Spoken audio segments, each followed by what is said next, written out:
Good evening, everyone. My name is Mally Rosado, and I am the Council President for the Court of Common Council for the City of Hartford.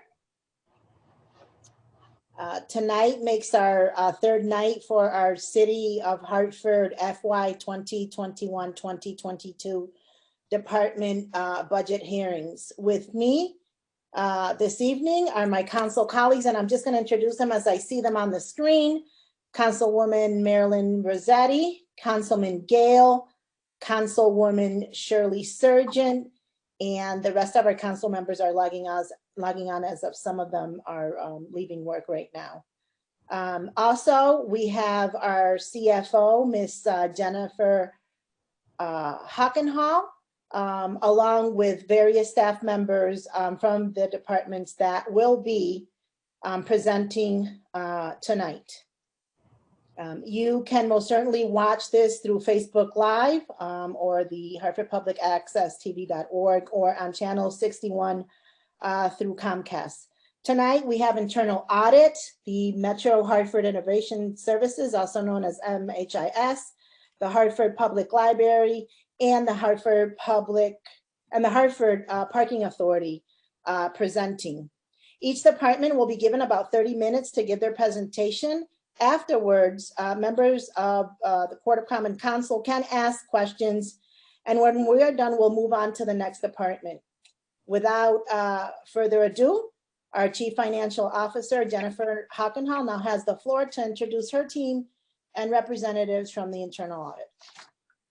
Good evening, Council President and members of Council. Thank you again for having us tonight on Wednesday. Tonight, I will turn over the first presentation to our Chief Internal Auditor, Craig, and I will go ahead and put up the presentation. Craig, go ahead and take it away. Mally, how you want to do this? Start with going through the slides? Yeah, why don't we have you present through all the slides, and at the end, Council can ask questions, just because some of the council members are not here right now. Oh, okay. Yeah, and then, you know, if some of them are not here, we can always follow up with emails, okay? Absolutely. Wonderful, thank you.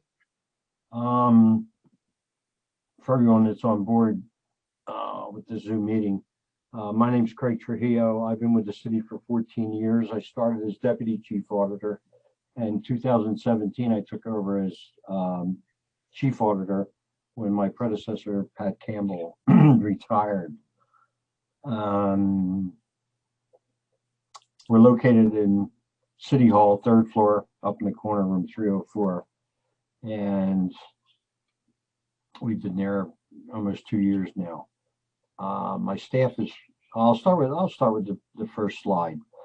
Our mandate is defined in the municipal code and city charter. And under that section 241, and I think this was around 1991 that this was established, this form of internal audit. And it says there should be an internal audit commission and an internal audit unit, which will be a department of the city.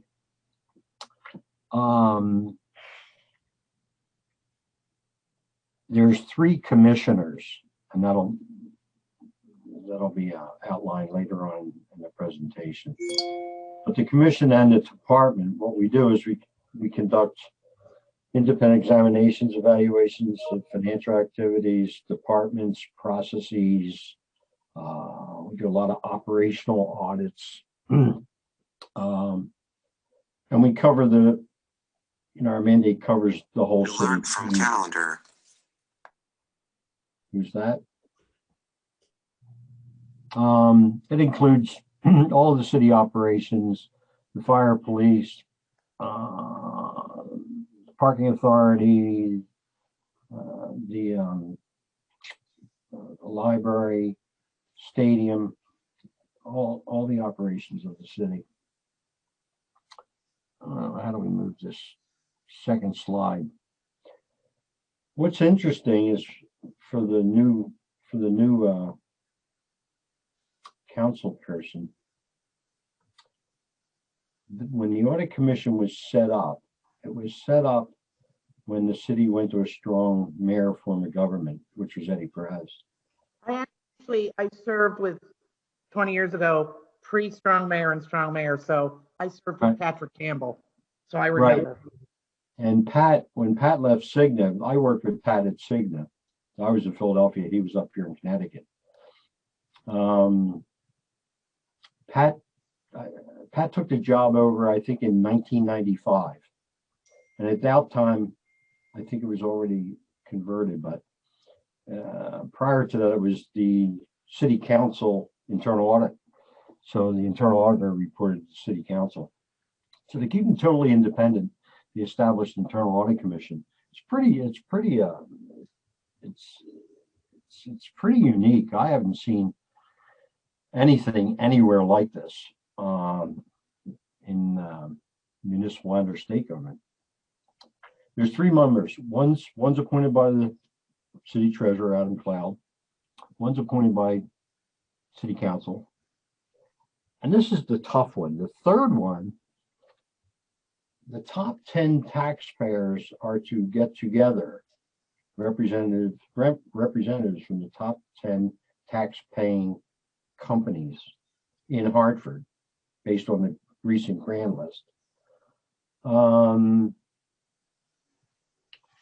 to get together and nominate 2 individuals to take one of the commission spots. Those 2 nominations go to city council, and city council picks one and confirms them. And they all have 4-year terms. If the term expires, they continue on as a commissioner until no one's appointed. And I believe this is the only commission in the city that these 3 individuals do not have to be residents of Hartford, even though our 3 commissioners now are Hartford residents. I report directly to the Internal Audit Commission. They can hire the chief auditor, and the only ones to fire the chief auditor. Keeps us completely independent. The staff reports to me. I hire and or fire staff auditors in accordance with the city HR guidelines. Next slide. Jen. There you go. I already covered this. City of Hartford, public schools, parking authority, library, MRF, the fund. We work with Adam Cloud closely on any audits we do in the MRF. Grants, funded programs, the baseball stadium. Parking authority's in there, yes. Our mission is in the municipal code. The mission of internal audit is to provide independent and objective audits, reviews, special investigations, management consulting, assessments of business activities, operations, financial systems, data security, disaster recovery, and all operational and financial internal controls. It's basically a mission statement for any internal audit department, whether it be government and or the private sector. So we're there, besides providing an audit function, an investigative function. We also are consultants to management if they want to consult with us. So we can work with management on developing processes, procedures, efficiencies, system issues, system security. We have a lot of tools in our toolbox to work with city officials and management. Every year I put together an audit plan, and you'll see that. I think in the next slide it shows our it'll be after this one. We have a document. We have automated work papers now, and I have a document with all the auditable areas in the city, by department, by function. So for instance, the tax department, we have that broken down into 3 audits. The personal property, real property and real estate, and the automobile. And same thing for the assessors. We have that broken down into 3 audits in the same fashion. We have 5 full-time professionals, the chief auditor, and I have 4 auditors. We are all CPAs. Some of us are CIAs, which is a certified internal auditor, which is the designation, for our profession. We have 1 CISA, my new hire. That's a certified information system auditor, and 2 or 3 of us have MBAs in these fields. We have no administrative support staff, and our budget is $510,000.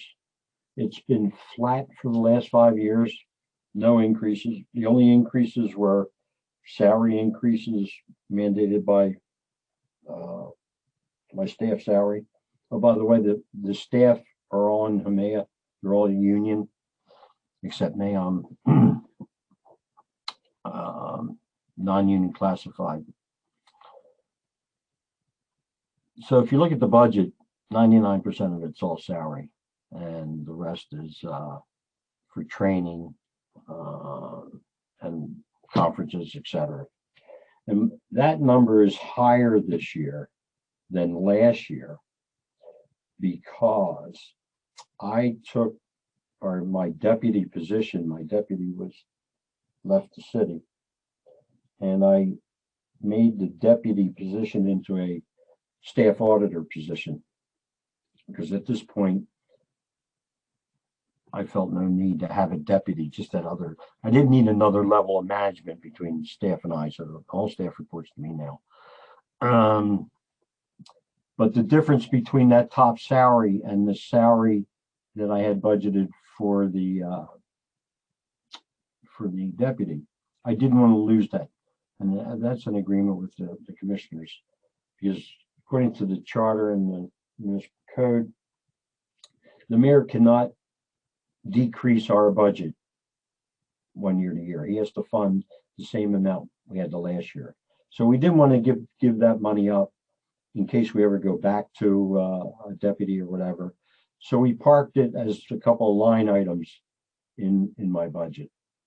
And I'll use this money before I even, for training to keep up with our CPAs, I'll use this money in my budget and free up $9,000 or $10,000 in the general budget for training and education for the rest of the city. That's where we are now. So, my budget's not real complicated. Salary and a couple expenses.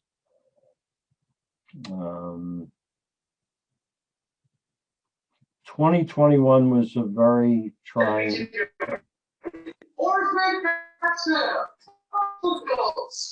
I apologize.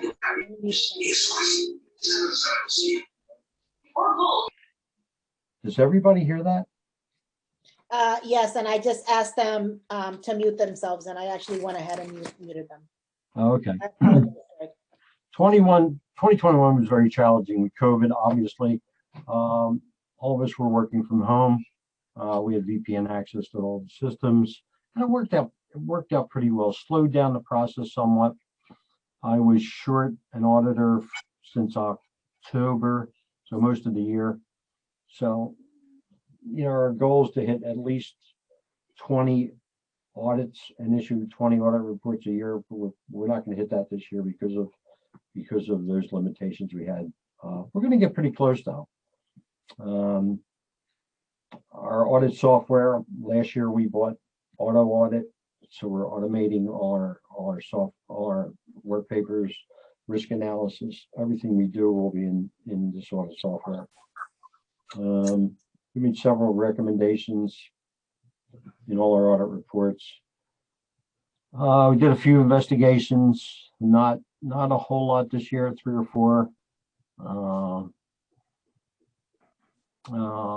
We have a follow-up procedure for all the old outstanding items in prior audit reports. There's a lot of follow-up there. We maintain the fraud hotline. Really don't get much action from the hotline. It's more tips and things come in directly to me or the audit commission. And we're slowly going back to the office. In fact, yesterday we were all in. Today, a few of us work from home. Some were in. I successfully hired a new auditor, and he started Monday. He's a CPA, he's a CIA, he's a CISA, and he worked for Cigna, he worked for Aetna, he worked for big accounting firms. He's a really good hire for us. So, next one. Thank you, and open for questions. Yeah, like I said, our budget's pretty clean. We didn't request any additional staff or additional monies this year. Don't see any need for it.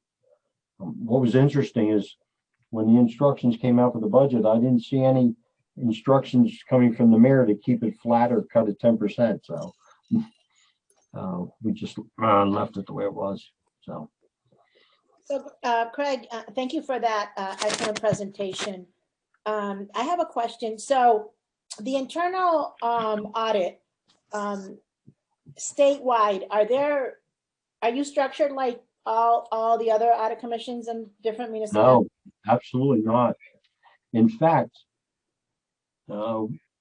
Waterbury has an internal auditor, only one person. He's actually Joe Garfus. He worked for me in Hartford. In Hartford, he left and went to Waterbury. I do not think New Haven, Bridgeport, Stamford, they don't have any internal auditors. If they do any internal audit work, it's probably outsourced to a public accounting firm or a consulting firm. Springfield has 1, 2, 3. Springfield has 3 auditors, but no function like this. Reporting structure. This is a really impressive reporting structure to keep us totally independent. For example, the last couple of years I went down to Florida for the Association of Local Government Auditors, and down in Sarasota, that group of auditors in Pinellas County. Check out my titties. State auditors put on a really good two-day seminar, and they get 16 credits. And talking with the Council President, is there something going on? Did everyone hear that? I did hear that. The name that came through the screen started with MJ something. Still there. They're still there. MJ? Don't know. It's a person's iPhone. I didn't see it. Yes, one moment. Why can't you David, get them off of the screen? please take that person off the screen. Can you make me host? Yes, And I'll just control volume. Yep. I understand. Jen, do you know who that person is? No, I do not. No. Yeah, so Mally, to answer your question, I talked to a lot of state auditors from all over the country, and a lot of county auditors in Florida. Florida's a lot of is county government, and in Florida, all the county auditors report to the inspector general, and some of them have restrictions on them. I thought one of them was funny that I talked to this woman. She was the chief auditor, and she told me that they are not permitted to audit the tax department or the police department, and it's in the state statutes. And I thought that was pretty interesting that they were restricted. So just getting back to your point, we we have access to everything, and we are totally independent. And in my whole 14 years with the city, no one, council members, mayors, no one ever tried to influence us to do something like take something out of a report or not report on something or something like that. Never, ever, ever happened. So Thank you for that information. Councilwoman Rossetti? And I also, before I give the floor over to Councilwoman Rossetti, I want to acknowledge that Councilwoman Bermudez has joined us. Welcome. Councilwoman Rossetti, you have the floor. Yeah, I'm a little flustered. I almost don't know what to say now. I know. I apologize for that. Wow. So in your on page 14-1 of budget book, one of your strategic plan initiatives is to identify cost savings and revenue enhancements. Do we keep a running tab, or so to speak, of what those cost savings and revenue enhancements are? Pat Campbell used to do that, and we did it when I worked for 22 years with Cigna. We did it somewhat at the Phoenix. We did it here. And there's a couple categories: actual savings and recoveries, and potential. For example, when we did the healthcare eligibility audit,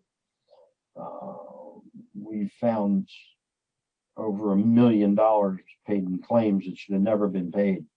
Whether we ever recover that money is, So do we then prevented that from happening in the future? Yes, sir. So in the strategic plan, though, it says identify cost savings and revenue enhancements. Do we keep track of that somewhere? I mean, I'd be interested to know what identified cost savings and revenue enhancements happened via the audits. Yeah, Pat used to report that at these budget hearings, and I talked to the commissioner and I said, but it's a part of the strategic plan initiative. Yeah. Where is that? It's on page 14-1, internal audit. Do you have your budget book there? No, I don't. I have. Okay. It's the budget book, 14-1, your mission statement, significant features, and then strategic plan initiatives. I mean, if you don't do it, you don't do it. I'm just saying it's the second bullet there. We have the information. I don't have it readily available, but I can get you. No, I just think it would be something interesting and thought-provoking to see. Thank you.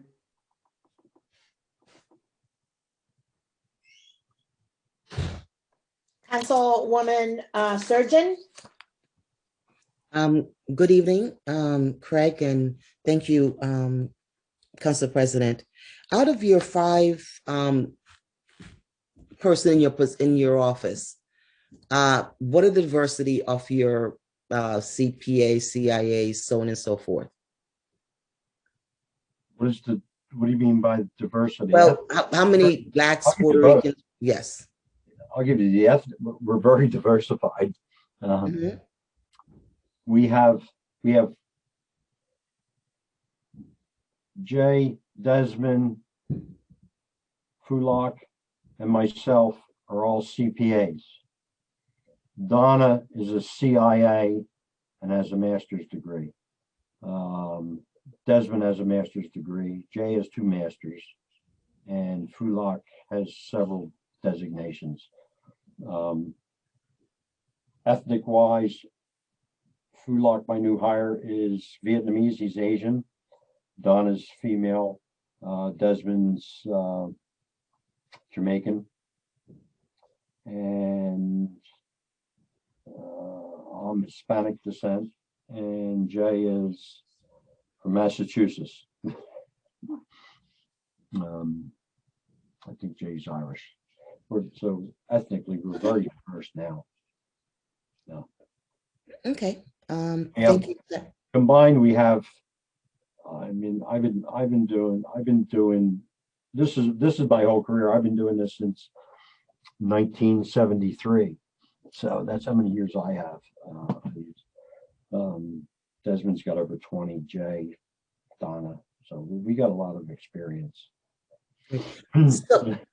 So you said basically you did away with your deputy position. Yep. And you are going to use some of the monies for training and the remaining funds. Well, no, No. I replaced the deputy with a staff audit position. Okay, so it's a staff auditor making. My deputy was making about 108,000, and the top of the range for my HMEA union auditors is 89.4. So that difference went into a line item that we'll use for training, webinars, conferences. Because all of us have to maintain 40 hours per year in CPEs to maintain our designations. Oh, so the difference, like when you in your slide down, you had about 24,000 that you used for others. Is that the difference? Yes, not all of it, maybe 20 of it. And that, M&B calculated that for us. So. M&B is very good. We have a wonderful new M&B director, and she's extremely helpful. One of the also, what kind of consulting and support service do you provide to management within the city? We'll help them write or establish written procedures for operations, documenting a process. We'll consult on improving the process. We've been involved in some lean events. There's a big lean event going on now, but we're not involved with that. I was working with the city assessor to work with documenting all the processes and procedures in the assessor's office. Mm-hmm. I'm going to actually be working with Mingo. He's on here. What is it? The Mac Garage, Mingo? Okay. We're going to be looking at that with him. And so various, management will have to either come to us or when we know about something going on. I worked with Leanne a lot on policy when they rewrote the travel and expense policy. They wrote different procurement policies, and we worked with her on those. So to make sure the controls are in. Right now, I'm working with with Noel and Eric at Town Clerk's office, redoing vital records. So we're working. Okay. Great. Thank you so very much. Oh, you're welcome, Shirley. Are there any other questions from my council colleagues? Councilman Gale? Yes. Councilman Gale, followed by Councilman Sanchez. Thank you, Council President. And Craig, just one quick question. You referenced the charter a couple of times in terms of how your commission is constituted. We've established a charter revision commission this year to take a look at the charter. It sounds to me, based on what you've said, that you wouldn't recommend any changes to the charter as it regards the internal audit commission. Am I correct in that? Yes and no. I've been talking with Bruce a lot on this, and we both agree. The top 10 taxpayers in the past, Oz Griebold took care of that for us. Oz arranged to have those top 10 folks pick someone. When Oz left, that ball was totally dropped over there. According to the municipal code, the city assessor is responsible for getting these 10 individuals from these 10 entities together. Logistically, it's a nightmare. And John Phillip didn't even know he had that responsibility till I told him. So I've been working with John, and we've been working. I forget the name of the agency in Hartford that a lot of the top 10 taxpayers have representatives there, and The business district, the BID.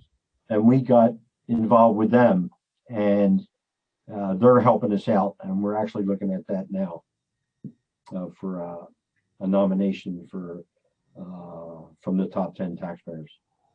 So a charter revision. Bruce and I said, Bruce, you know what? The top 10 taxpayers is really, really tough. Maybe, and it's something to think about. Maybe the mayor could pick one, or the mayor and the top 10 taxpayer, or something like that. But that's an issue that's probably going to come up. But that would be the only change. All right, thanks for that insight. Appreciate it. Councilman Sanchez? Yes, thank you. Through you, Madam President. How you doing, Craig? How you doing, Jimmy?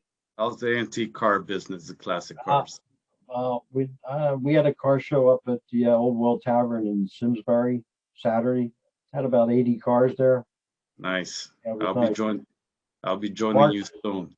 Yeah, Mark's is opening up in a couple of weeks, Monday night up at Mark's, and so a lot of car shows are opening up.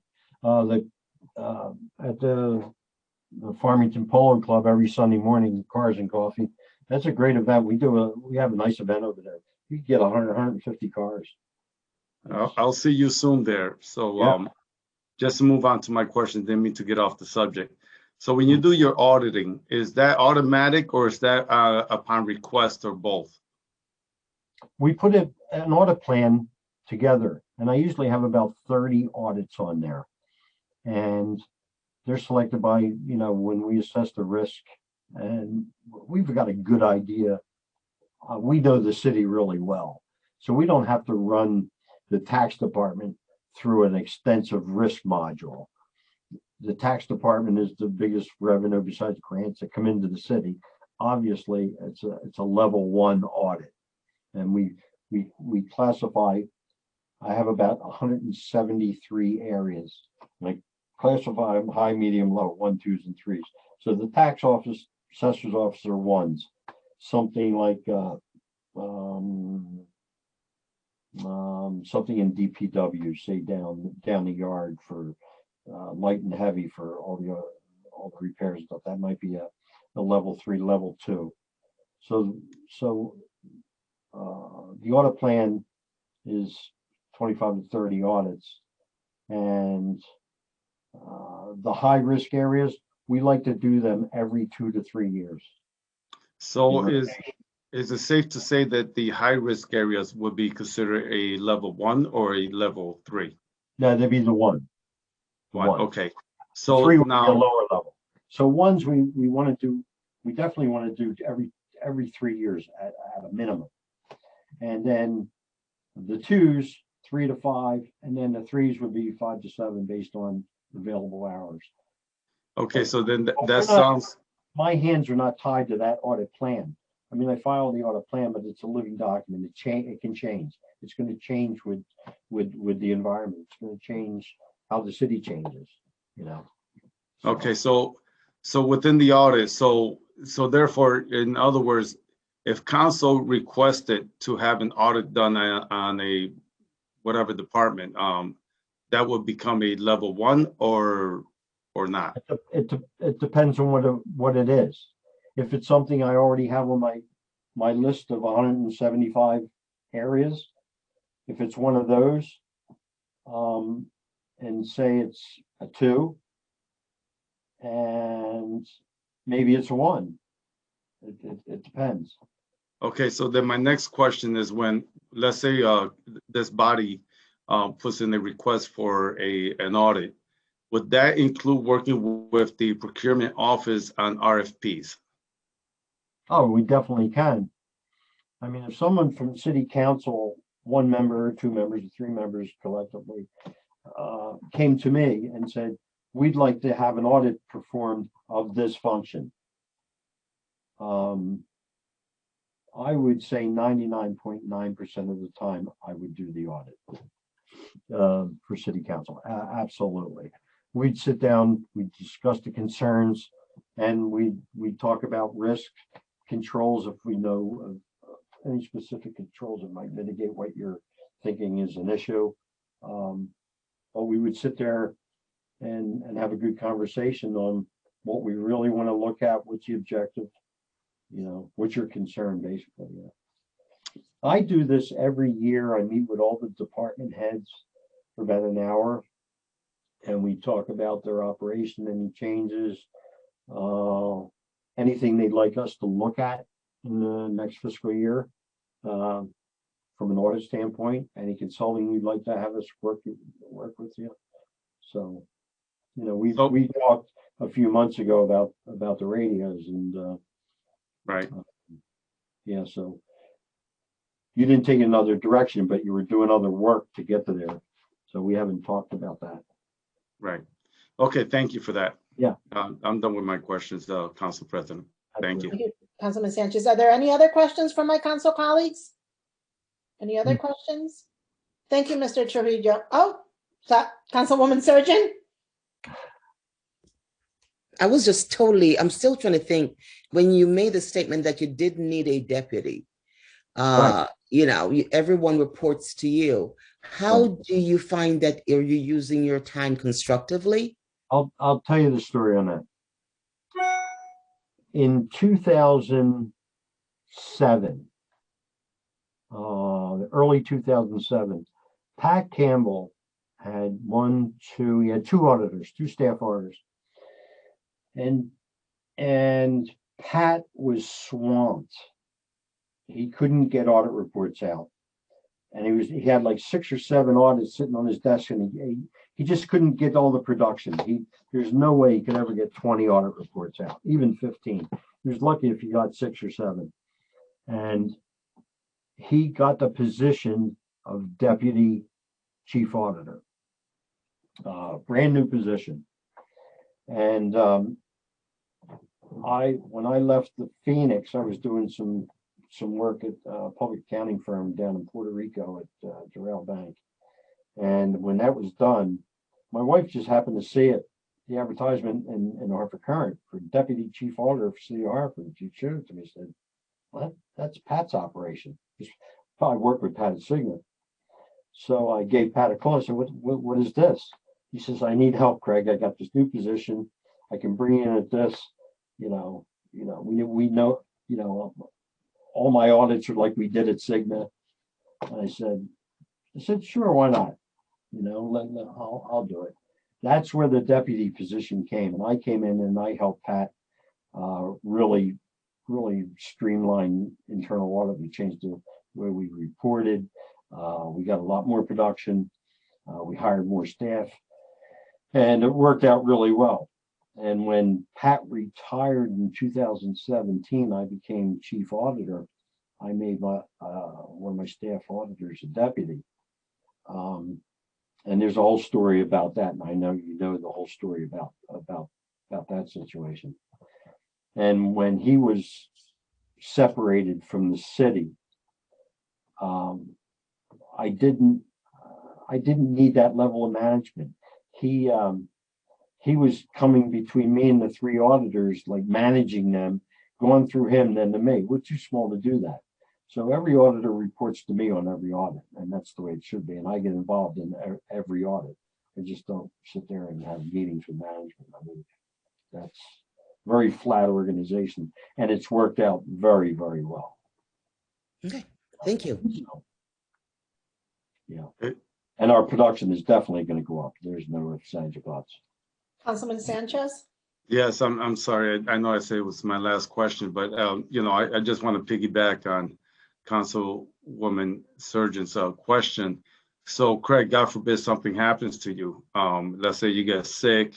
You're out a few weeks. Do we have a succession plan?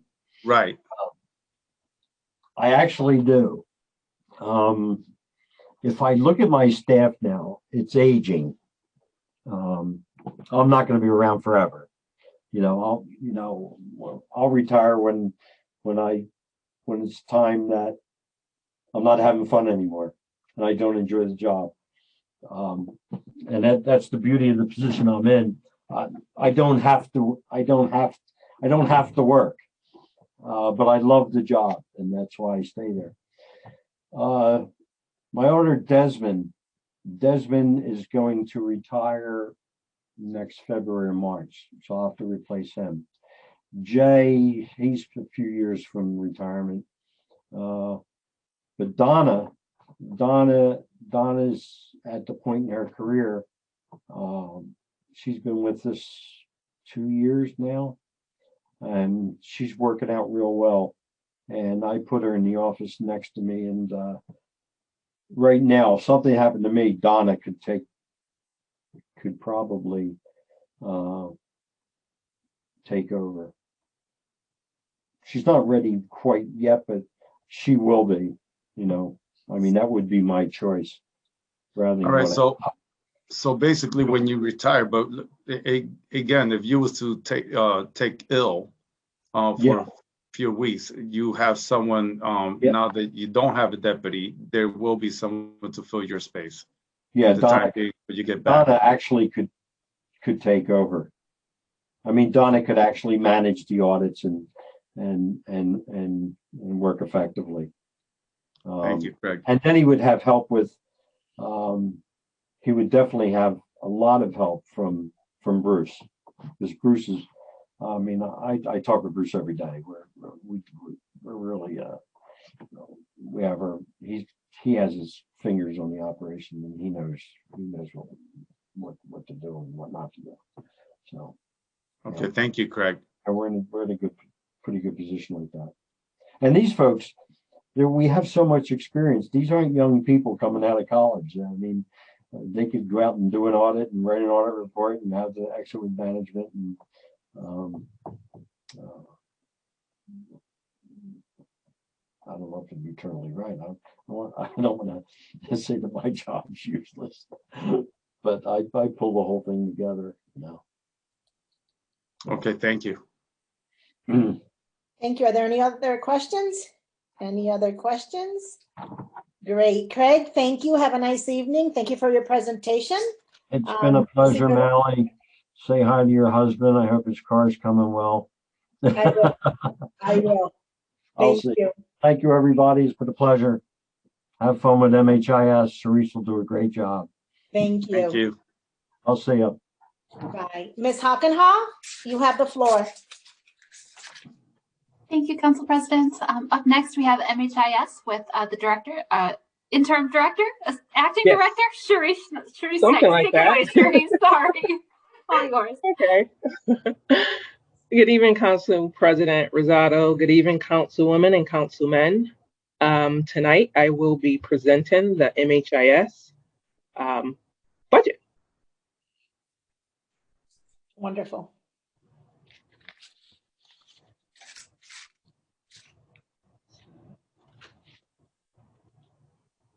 And while you pull that up, Sharice, I have to say it's wonderful to put a face to the name. Know that that I've spoken to you many times, and really want to echo that we are so grateful for you over at Council for always taking our calls at any time whenever we experience any kind of computer problems. So we much appreciate that very much.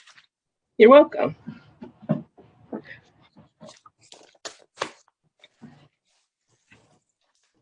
The MHIS mission is to provide effective, efficient, and collaborative IT services, solutions. Sorry, Sharice, we can't see your Oh, presentation. you can't see me? Oh, No. I'm sorry. We could see you, but not the presentation. Okay. All right, 1 second.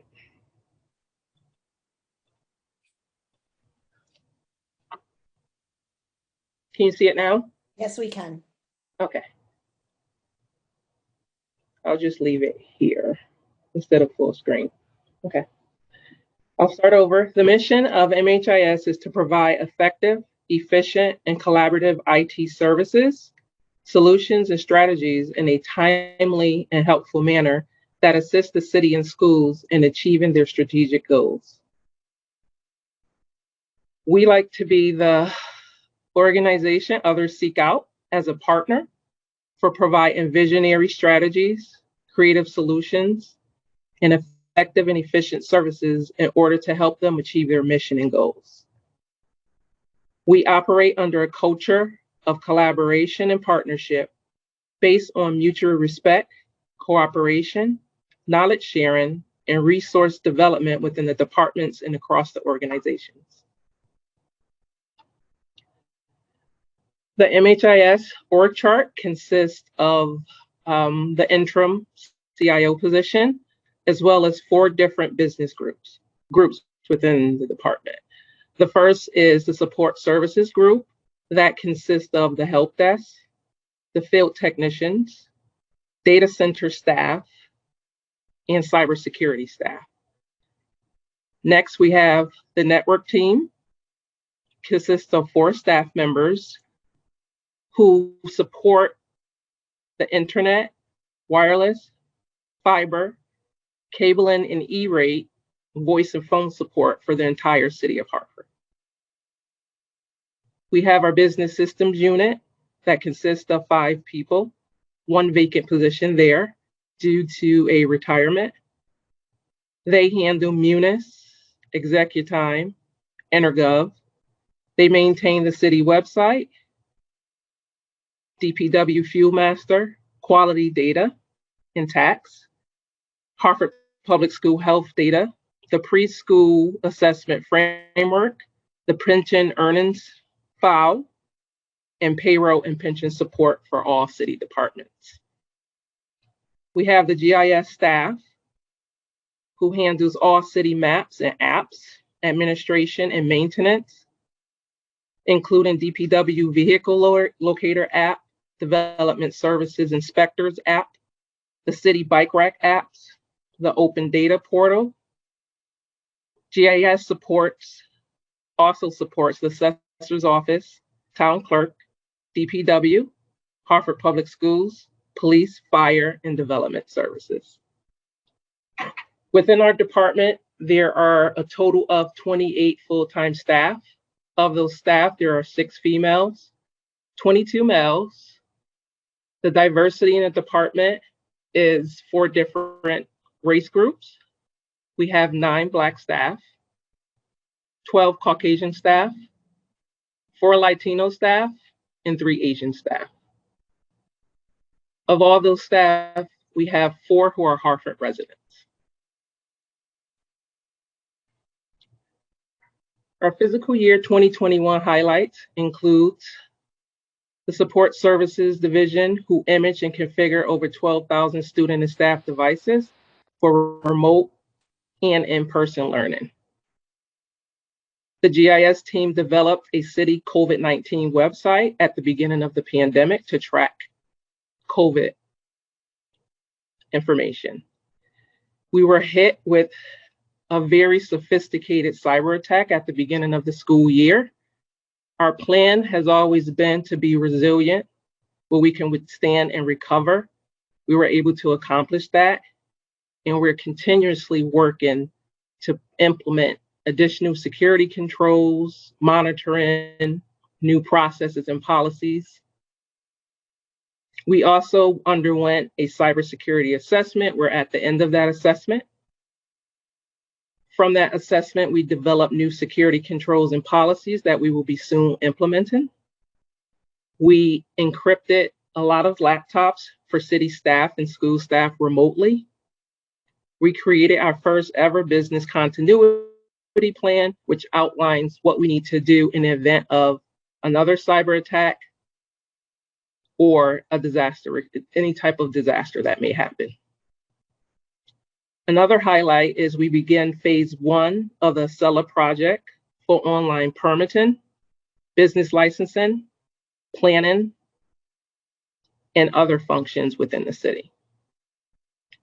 We launched a new city website this past summer.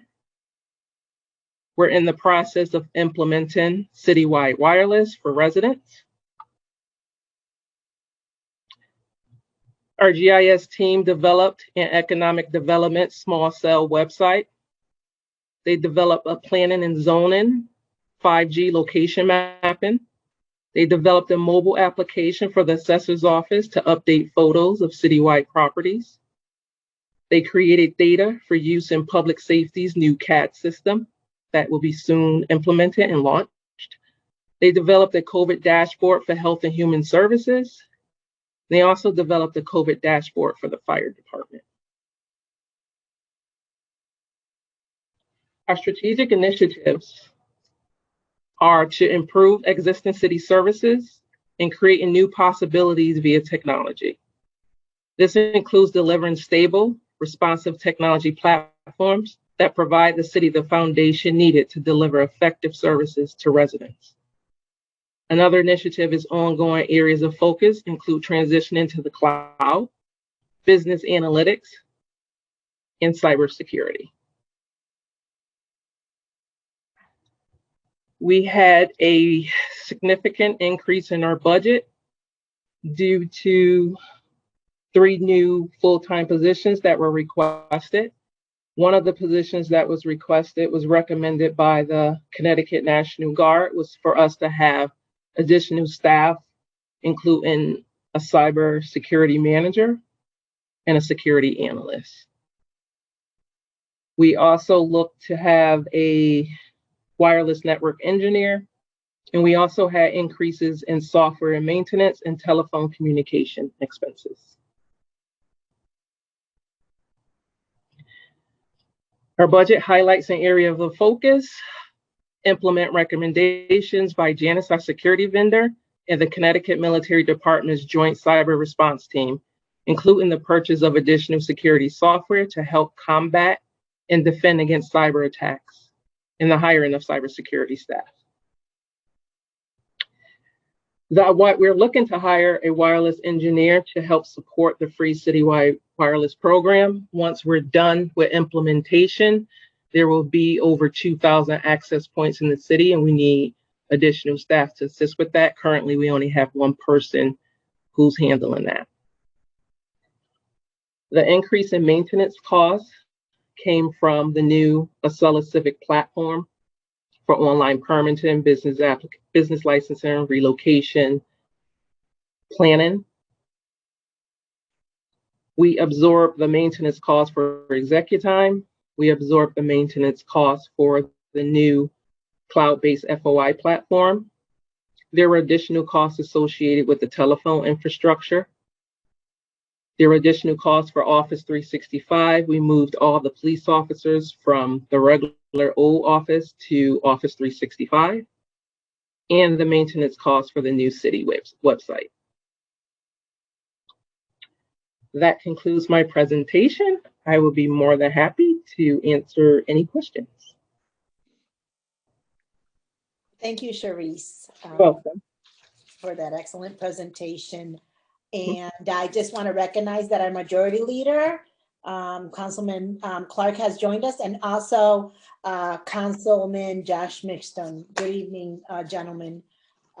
First up with questions that I saw is Councilwoman Rossetti, followed by Councilman Clark, followed by Councilman Mixton, followed by Councilwoman Surgeon.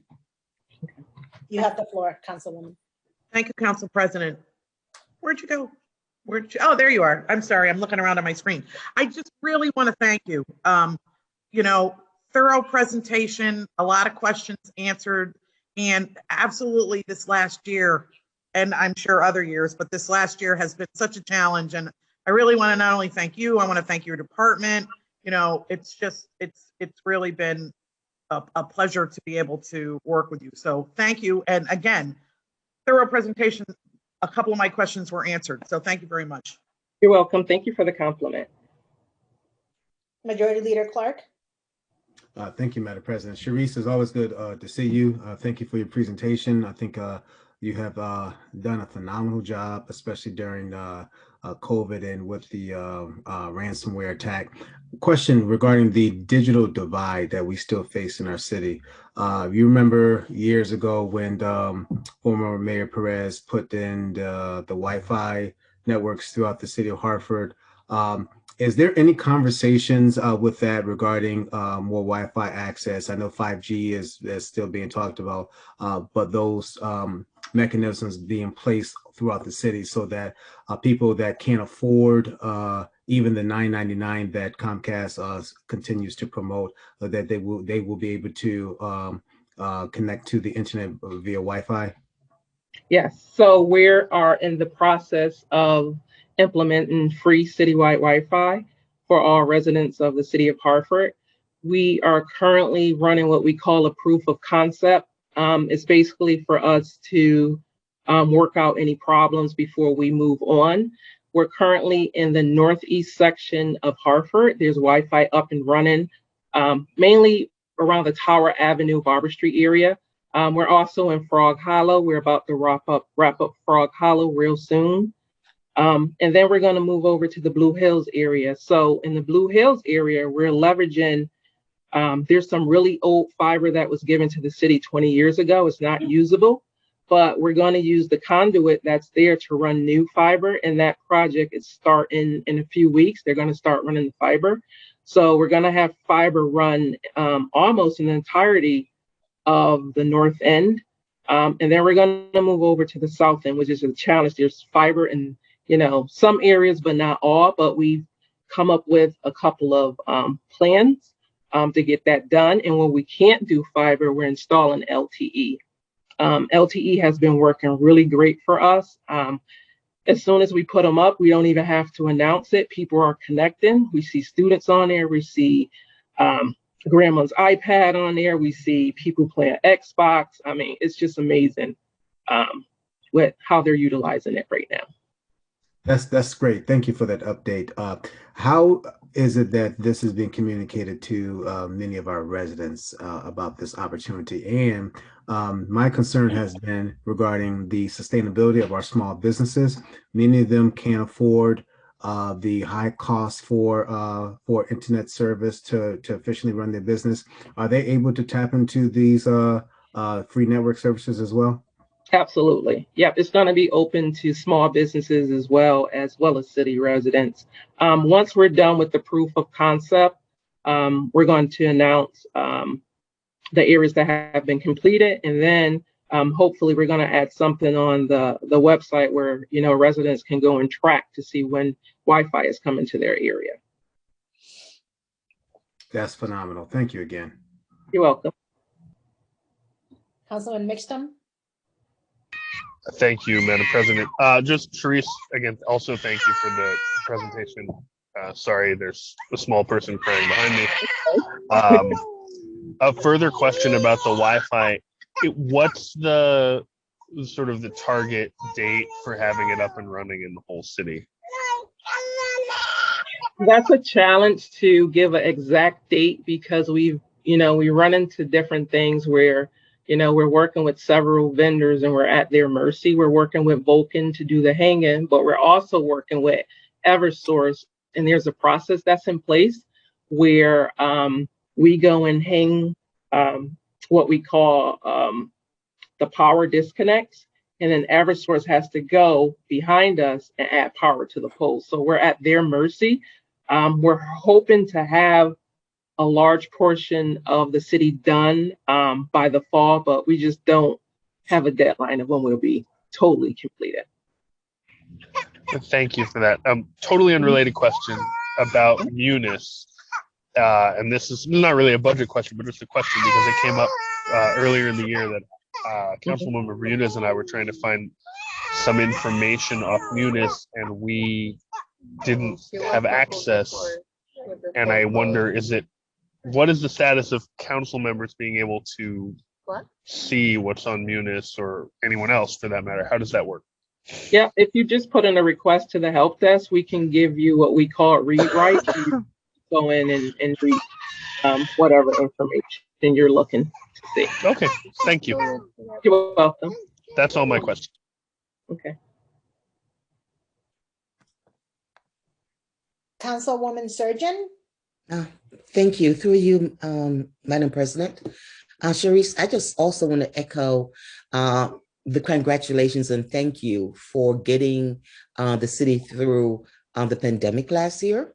And also with the cyber, I don't want to use the word hack. Basically, you did a phenomenal job. You and your staff did a phenomenal job. And I want to thank you personally. And also, if you would let your staff know that, the city really appreciate you guys day and night and weekends trying to get the Hartford school system back on track. It was just amazing. So all your effort is really, really, really, really appreciated. Thank you, Congresswoman. You did a great job in your presentation. I kind of took all my questions away too. Doggone it, man. You didn't make me look all that great with all my smart questions here. Okay? Oh, you look great. You're always looking great. But I do also want to echo the majority leader statement regarding getting this information out to the community. Yep. I remember a year or two ago, most of the kids in Upper Albany, I would see them at the Upper Albany Library, and the library is closed, and they'd be sitting outside, and I'm like, we have community meetings, and I'm like, why are you guys here? Oh, because we get free Wi-Fi. See, yeah, that breaks my heart. Yeah, exactly. Yeah. So I just want to thank you so very much, to getting the wireless around the city and the LTE around the city. I know the Northeast up at, Main Street North, Barber Street, that was a dry area. I call it a dry area because it was very, very difficult. Yeah. There was no internet in that part of the city, also in Frog Hollow. And so, as we do business, as we have a new way of doing business, like ordering food online, a lot of our small businesses, so that is really important, to try to get all small business, because they, a lot of the mom and pop small businesses, it was more a customer friendly walk and see someone. Now people are ordering, so, you getting this up and going, I know it's a tremendous amount of work. And so I want to appreciate the time it took and working with the military. That was important. I'm glad you were able to call them in. They were a great asset to loss of the city. As an election officer, with the state, they also came in and helped us with our cybersecurity for the election. So thank you for working with them, because they've got a great resource that is extremely free. Yes, to our city. Yes. So I commend you for reaching out. I commend you for your knowledge in doing that. And again, thank you. And you answered all my questions in your presentation. So it was fantastic. It was wonderful. Thank you. Thank you, Councilwoman. Councilwoman Bermudez. Thank you. Thank you, Sharice, for the excellent presentation and for your hard work, and especially amidst this crazy year that we've had. And we really appreciate your efforts for our community. My question is related to the website. So my understanding, in terms of updating the website, it's taken a lot of different departments over the years. It's jumped around. It used to be in the communications department, but I also recognize that there's a section within MHIS that does do very basic updates, and then other departments have to put in their own information. And so I was just wondering where we are in terms of, because we've received this request a lot from the community, in terms of updates to the city website. So the updates are handled by each department, had to select a person to do the updates for their respective departments. So we leave that part up to them to get the information out there. We do more of the back end work. So it's really up to the departments to keep their information on their websites up to date. Thank you, Sharice. And again, just echoing what all the other council members said. Great work. Are there any other council members that have questions? Councilman Gale? Thank you, Madam Chair, and I echo what everybody else has said, Sharice. But I do have a couple of specific questions. I know your budget is somewhat shared with the Board of Education, and I see that in our budget book, we don't really have any kind of a breakdown that shows us how much of your budget is going for salaries and how much is going for software and how much is going for this, that, and the other thing. So I'm wondering if, in fact, you have some sort of a unified budget with the board that does break this down that could be shared with council. And in keeping with that, I'm assuming, and perhaps you can address this. Your budget is asking for an increase of over $1 million, but the number of full-time employees is only 3. I'm assuming they're not each getting over $300,000 a piece. Otherwise, I'm quitting and I'm going to work for MHIS. But so perhaps you could address, what's driving this $1 million increase this year, and maybe it's giving us that line item budget that you have that's joint with the board may be very helpful in explaining all of that. So okay, long yes, question, I apologize, but that's okay. Yes, I do have a spreadsheet that shows the breakdown between both organizations, and I'll be more than happy to share that with you. greatly appreciate it. You're welcome. And can you talk about the driver though of the $1 million increase? So most of the increase is from, we've had an increase in the business systems, which was a good portion of it. And that's the SELA yearly maintenance costs. It's the ExecuTime yearly maintenance costs. It's the, what else is there? We had some purchases that we had to do for security software. That was a driver. There's also maintenance costs for the new Corp Counsel FOI platform that was absorbed into our budget. And those are the top ones that come to mind. I'm sorry, are these payments to outside vendors, or are these just actual purchases of various software? These are yearly maintenance costs. Okay, thank you. You're welcome. Thank you, Councilman Gale. Councilwoman Surgeon, followed by Councilman Sanchez. Councilman Nick LeBron, who's not feeling well at home, wanted to ask you, Sharif, regarding the Wi-Fi. We probably missed it. He probably missed it when you asked, when is the timeline for internet citywide? Could we talk about that again? Yeah, so for citywide, we're hoping to have a good portion completed by the fall. I don't have a definitive deadline for when this will be completed because there's so many variables that, that could come into play. And one variable that no one, really thinks about is the weather. They can't hang access points or provide power to the poles if it's raining. So the rain hasn't really helped us lately. Each time it rains, we're not able to do anything. So that sets us back a little. So just having a definitive timeline is just not something that we can provide at the moment. So what area is now completed? Maybe that will help a little bit. Yep. So we're not 100%, but once the rain let up, we're almost complete with Frog Hollow. We still have some work to do in the northeast section. And then we're going to move over to the Blue Hill section after they install the fiber. Okay. Yeah. So that kind of give you that's pretty much kind of, at least a little bit more than half of the city. We're hoping to be done with the north end. We're hoping by the end of July. Okay. What about Upper Albany? That's part of it. Yep. That's part of Blue Hills? Yep. So I'm talking, I'm talking Albany straight to through Blue Hills at the line of Bluefield and at the line of Wilson. Okay. So from Albany all the way back. So when you say wireless or Wi-Fi, so if I turn on my cell phone, I will pick up something that says City of Hartford? You'll see free Hartford Wi-Fi. It will say free Hartford Wi-Fi. Correct. Okay. All right. And so basically I can turn on my my iPad and I get the free Hartford Wi-Fi.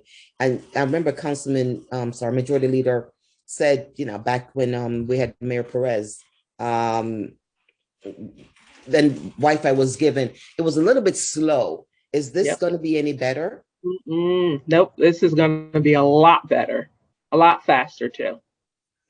Oh, okay. It's not going to be, we're providing higher speed internet. High speed internet is anything over 25 megs. And we've already seen. All right, Cerise, we know you're taking, is that the 3G, 4G, or 5G? I mean, come on, let's No, be. it's none of those. None of Talking to those. little people here like us here. Yeah. It's more similar to what you get right now with Comcast and Infinity. It's comparable to that. So is that, so we don't know how much G that is. Okay, so it's comparable to that. Yes.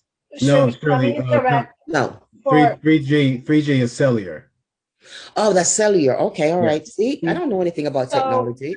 So a family, excuse me, Councilwoman Sternland. So Sure. a family who has 3 children in their home and each of them are playing Xbox, they will be able to stream from the home and there won't be a problem?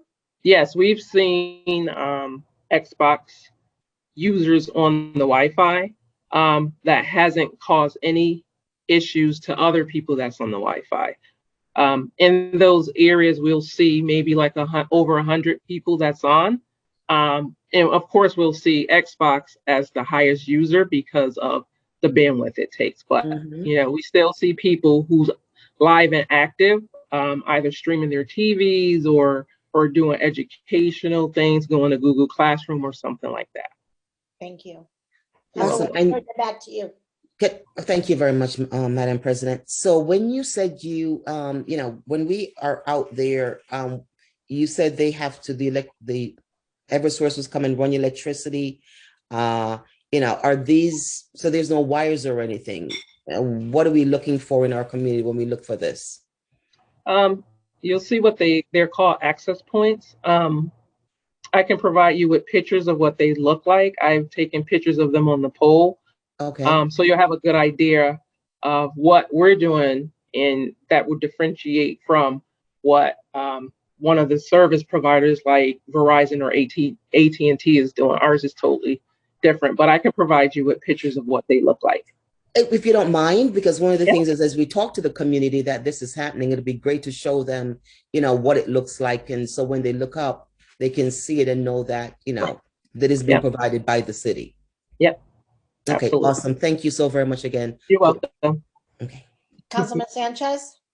Yes, thank you. Through you, Madam President.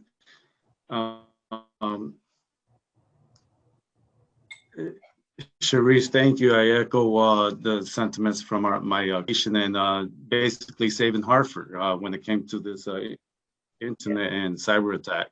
You're welcome. I do have, I think you answered some of the questions. So right now, as it stands, the fire departments, the libraries, and the schools, they all have fiber optics installed, correct? Correct.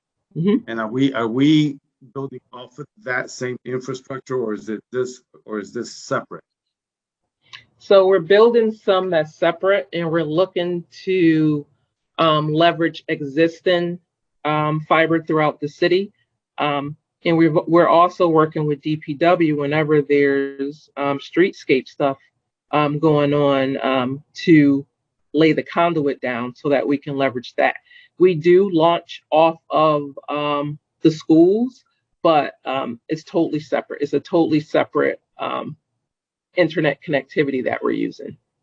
Okay, and then what platform are we going to be working off of?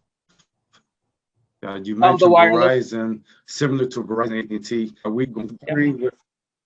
So we're going, so we're leveraging existing vendor that's called the Connecticut Educational Network.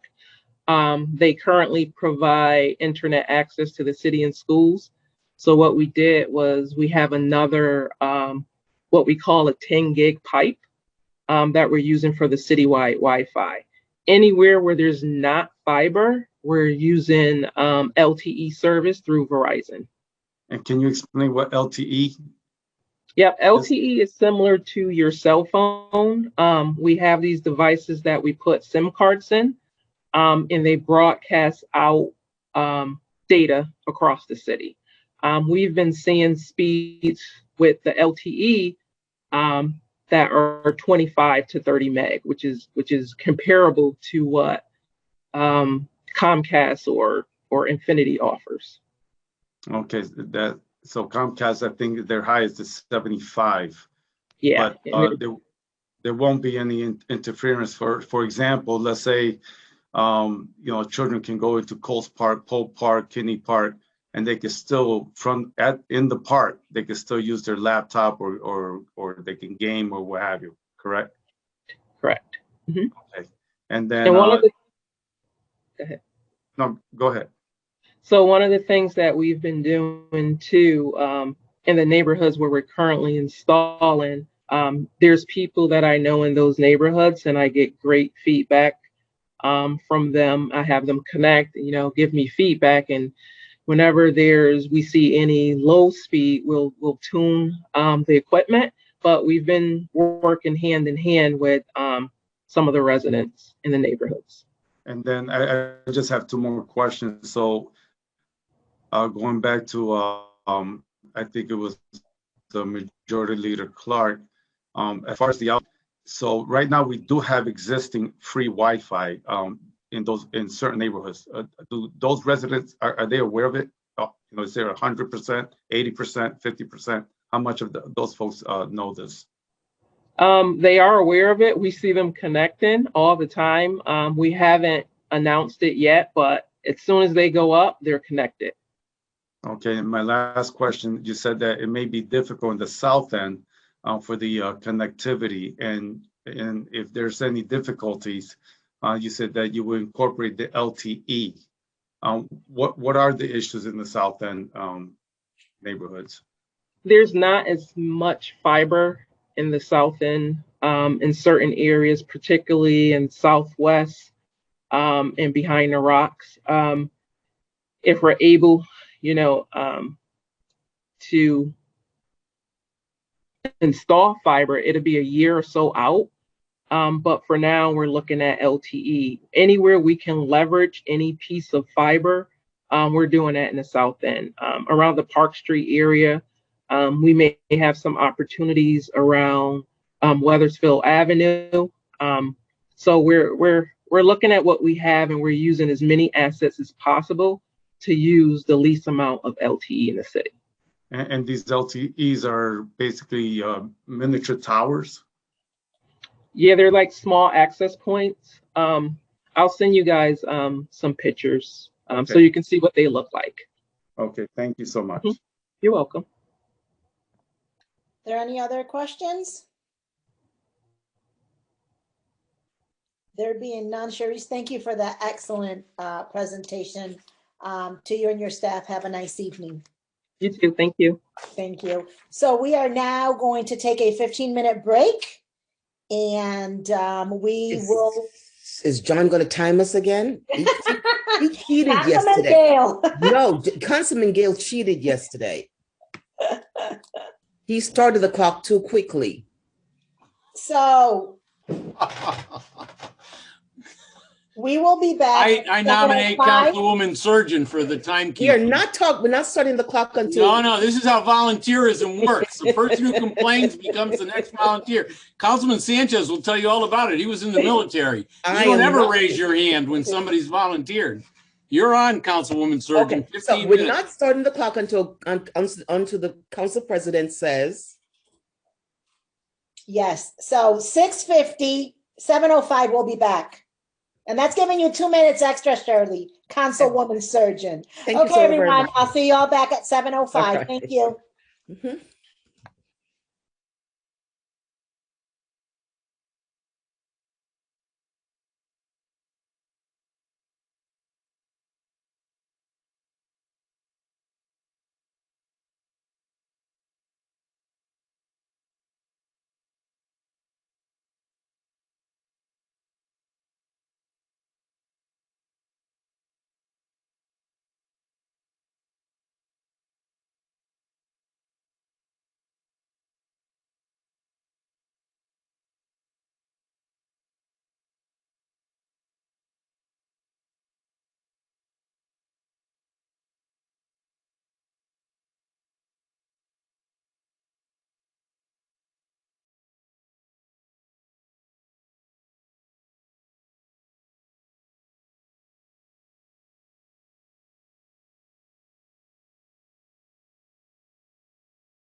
And Bridget was one of my presenters speaking about my library engagement. So it was very special and humbling and surprising. It was very well deserved, Greg. Very well deserved. Congratulations. We'll be live in 10 seconds.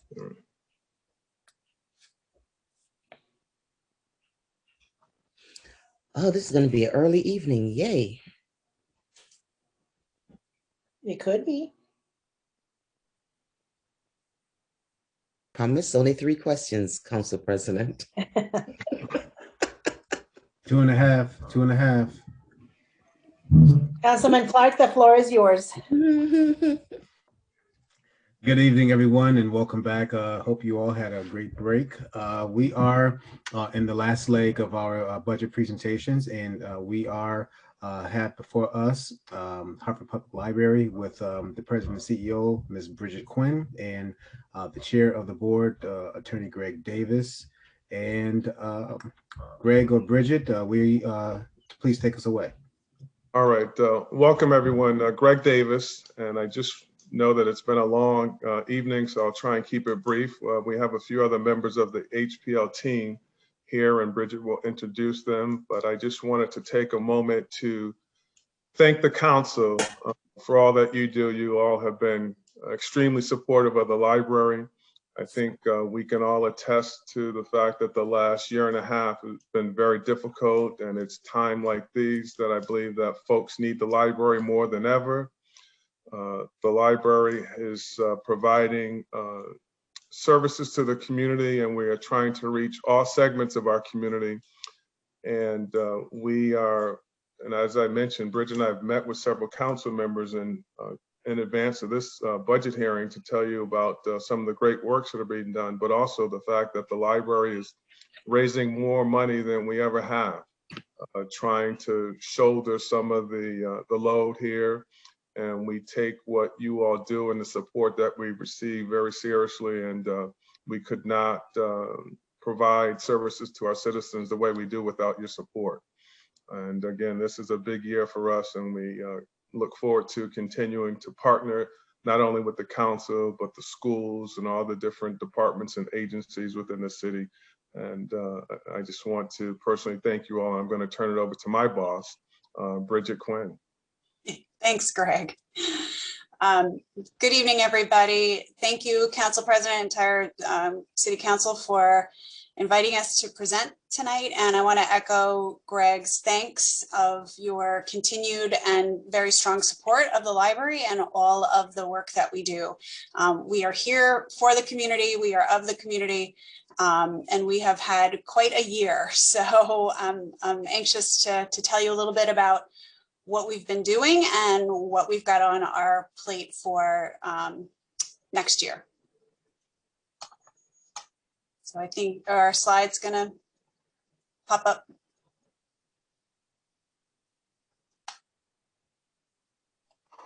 Sorry, Bridget, those who had those available to run? Oh, I'm running those? Yes, if not, I can pull them up. Okay, nope, I got them. Hey, Greg, you want to talk for 5 seconds while I pull these up? Sorry.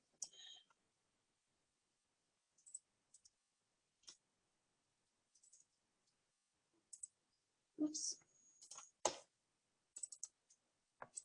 Greg, you're on mute.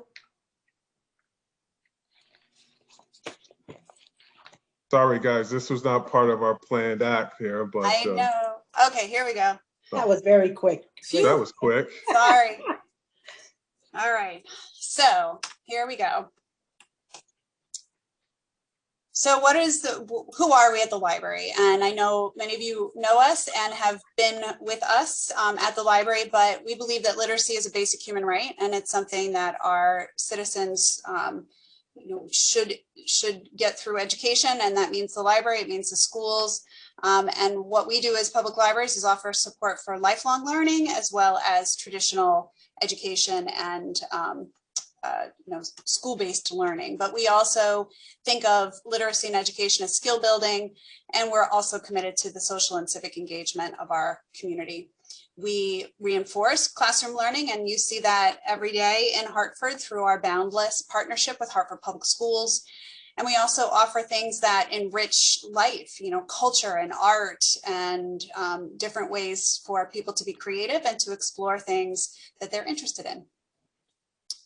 So looking ahead for our strategic priorities in the coming year, we're still obviously dealing with the impact of COVID and learning from that experience over the last year, how we shall restore services across the system. So we've already started to do that. We reopened for some services, you know, many months ago, and had staff back on site doing virtual programs. And then we opened up to do pickup service. We then reopened for limited service downtown to do computers and fax and copying. And we're continuing to expand available services on site. We've done that at the downtown library, where people can now come in and start to browse collections. We've had appointments available at the Hartford History Center, as well as through TAP.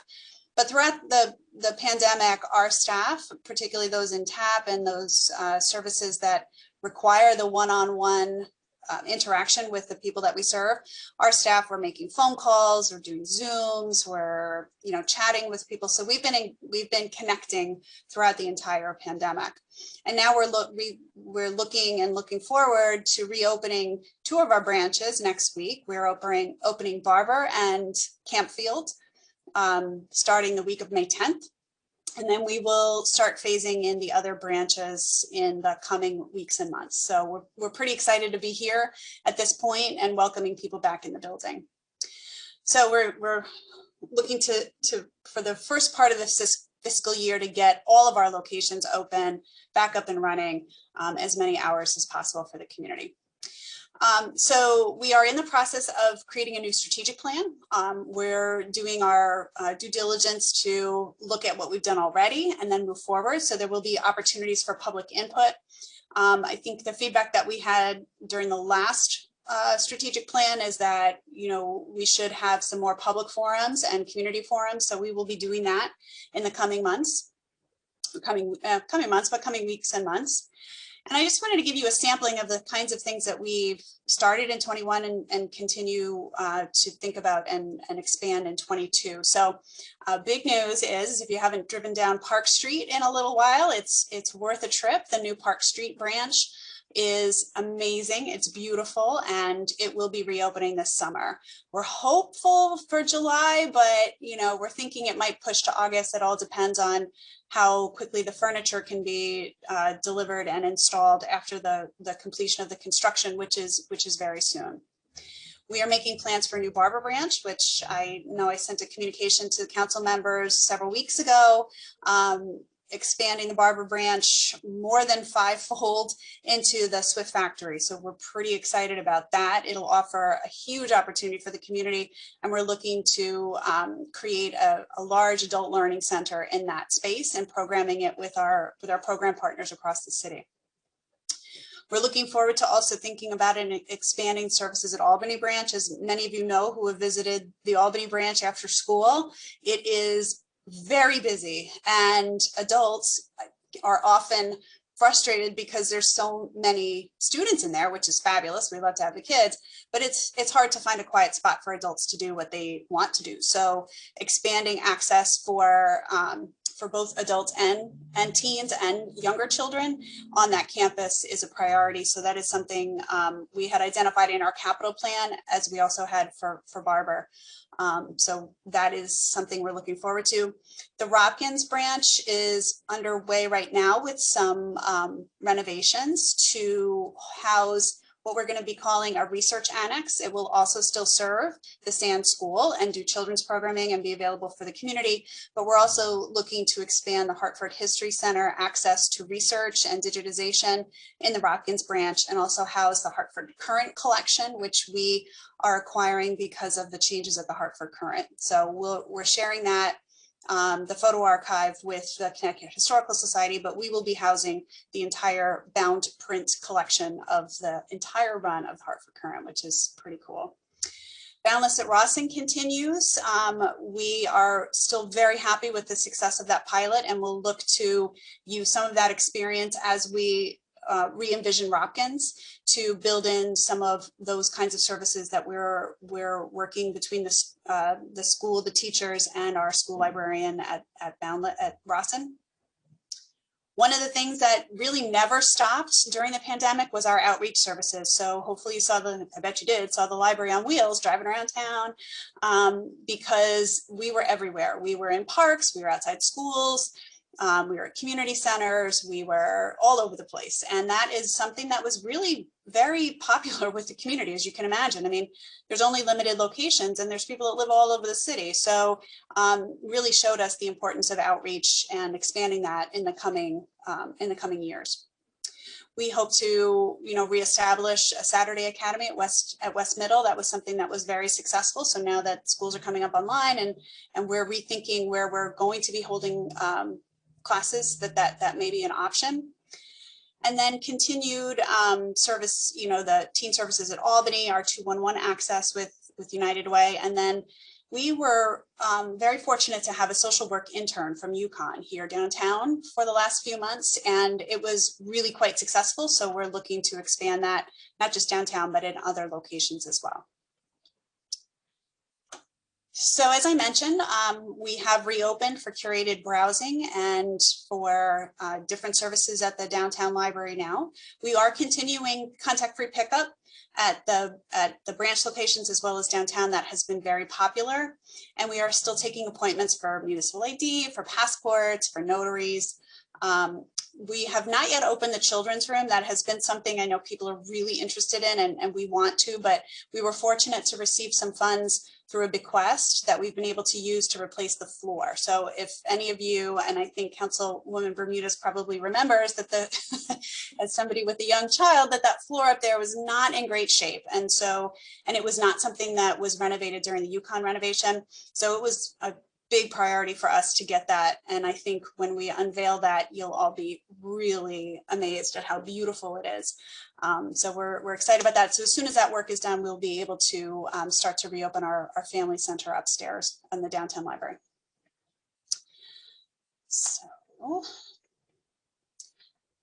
So as I mentioned, people are really anxious to get back to the library. I just wanted to share this little mini statistic. When I put this together, we'd only been open a week in our expanded services, but as you can see, we saw our number of visits go up 18% over 1 week. And that's pretty amazing. We didn't change the hours at all. We just were offering more services, people to come in and look at books, or to, they previously could use the computers, but this was just all access to come in, read books, sit at a table, use the computer. So obviously people are anxious to get back to the library. We're excited about that. So I already mentioned the branch reopenings. That is starting May 10th, and then we will continue to roll out those services and reopen Hopkins when it's renovated, and Park will open with the new Park library. So we're in the process of boxing up items from the current Park library to get ready for our move, and there will be all sorts of opening day celebrations in the coming, right before we open Park and to celebrate the opening of Park. Translation services. This was a special allocation that we're partnering with the city on. We had a recommendation, the city had a recommendation from Councilwoman Bermudez to create the opportunity for translation and interpretation services to be available for people so that they could access, city government. And that's a fabulous idea. So we worked with our counterparts at the city to develop a process so that the city departments can use our contacts in the community to find interpreters as well as translation services for either their meetings or their documents or those kinds of things. So a little bit of a slow start because of the process, but as you can see, we've already done some interpretations for meetings, and we're now available to expand that service. So just had that conversation with Councilwoman Bermudez and Mitch a few days ago about how we can start to promote that and hopefully see more usage of it. The American Place was not quiet over this last year. They have really kept in touch with all of their students. as well as, made a pivot very quickly to an online platform for a lot of the classes that they were teaching. So we check in. There are now limited on-site classes that are being held here. Of course, we do the distancing and the masking and the limited attendance, but we are still moving people through that U.S. citizenship program. And one of the things, I like to highlight what we're doing in conjunction with the city, in partnership with the city. So Charisse was really wonderful in setting us up to offer the Cisco certificate training. So we are now offering that to people because of her help in getting us to set that up. So it is the first step for Cisco training, and then they can go on to Capital if they're so interested in getting additional training, and it's free. And so far we have had a number of people take advantage of that, and that's something that we're hoping to expand, and is one of those things that when we expand our Adult Learning Center in Barber, we think will be a really wonderful opportunity for people. We're still doing our ESL classes. Those are, always popular and used, and people really value that. Another thing we've done with the city over the last month or so, a few weeks, is vaccination clinics. So I'm happy to serve in that capacity. It's a really positive thing. We did our first 3 clinics at the Dwight Library, and over 3 days we served more than 300 people. So I think that was pretty much a huge success that we were able to reach, and that was just drop-in. So a wonderful service for the library to be able to provide. We have a number of partnerships, and it would take me a long time to list them all. But one of the ones that we really have been leveraging lately, particularly at the Barber Street branch, is our relationship with the Connecticut Food Bank Food Share. So our branch manager, Irene, has been great about setting up opportunities as twice a month for the distribution of food, basically food baskets for the community. And we're partnering with OPP. So teams from OPP come over, they help sort and pack and get all of these ready, because there's so many that are available, and then hand them out to the community. And usually what Irene will do too is bring another community service to table, or to give out books, or to provide information about healthcare or other services in the city, or that other organizations are providing. So, and obviously you can see, because they're all dressed up, it's, we did it cold weather, nothing stops us, right? We want to get that service out to our community. As I mentioned, our Library on Wheels has also been super, super busy.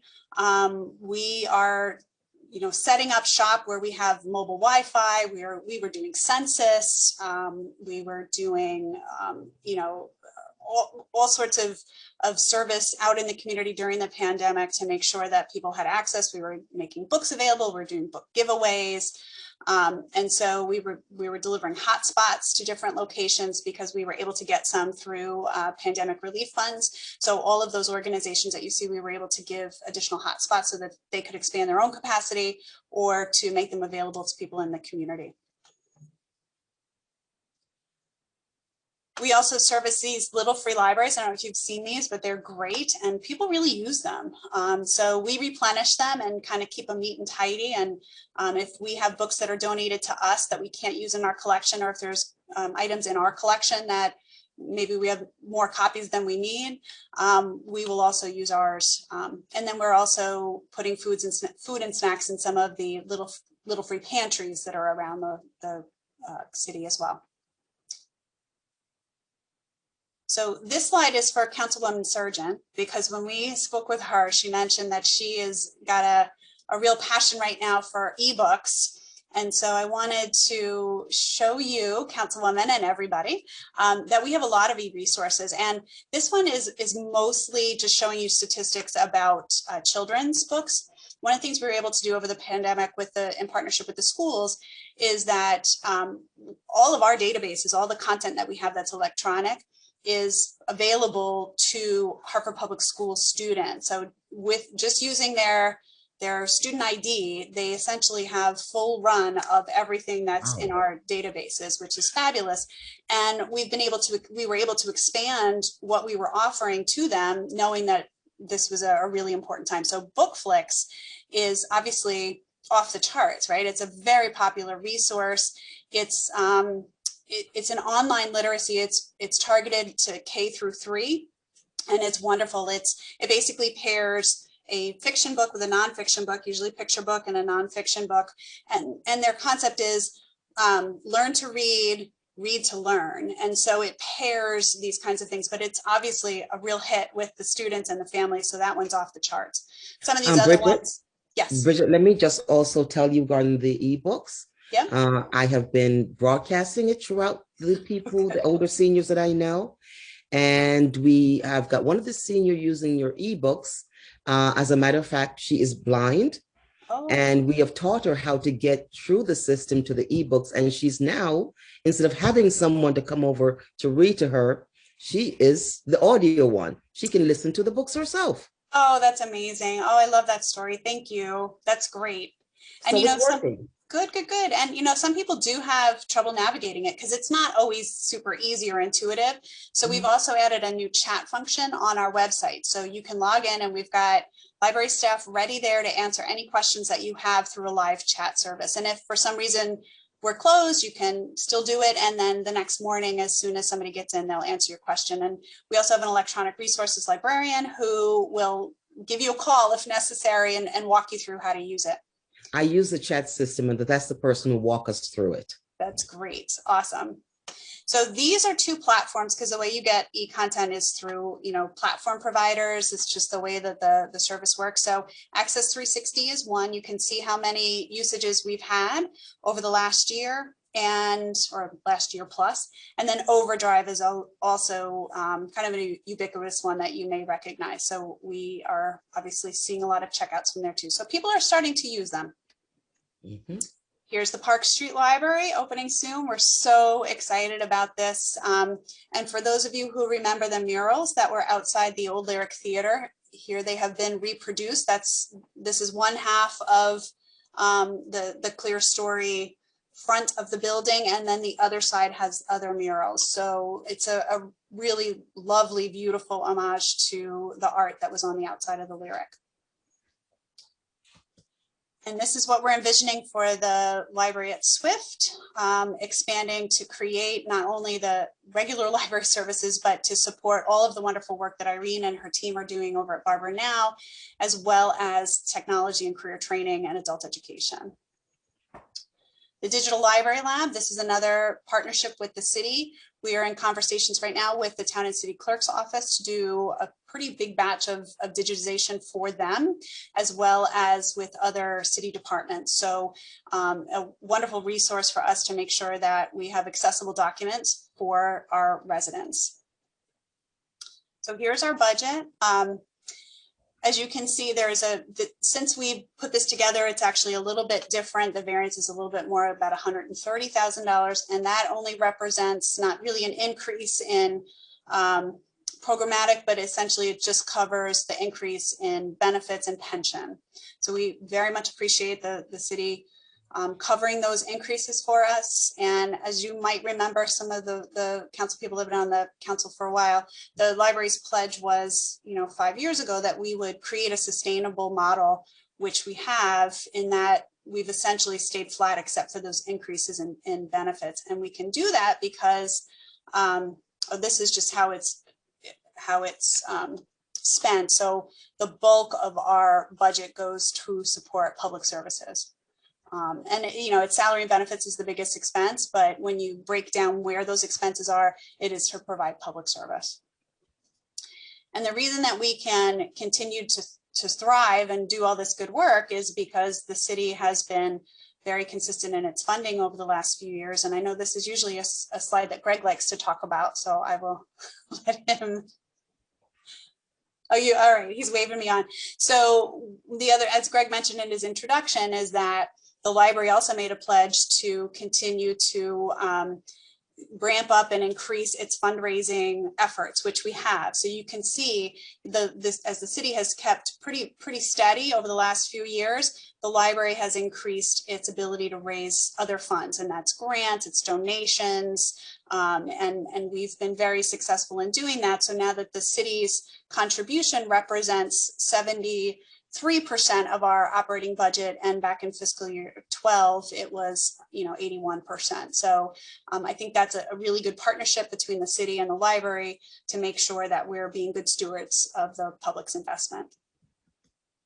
And we're very transparent about how we spend the money. We put all our reports on our website, so our 990s, our financial audits, our annual reports, the quarterly CEO reports, and the checkbook Hartford has our information in it because we do spend money through Munis, so it's all recorded in there. So I want to thank my team. They've done a fabulous job on this presentation, and Carl for all his work working on the budget. He's fabulous. And now I would be very happy to take any questions.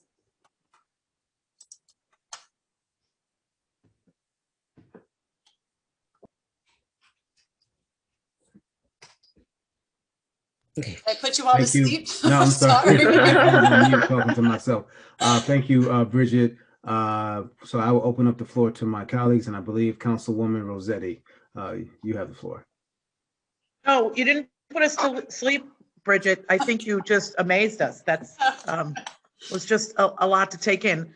Personally, I want to thank you for not only what you were able to accomplish in the last year, but also with my other half, the community that I serve, that you can continue to serve in a way that is productive, welcoming, and that doesn't happen in all cities. So, I appreciate that. I know we continue to work on how it is best served for everyone.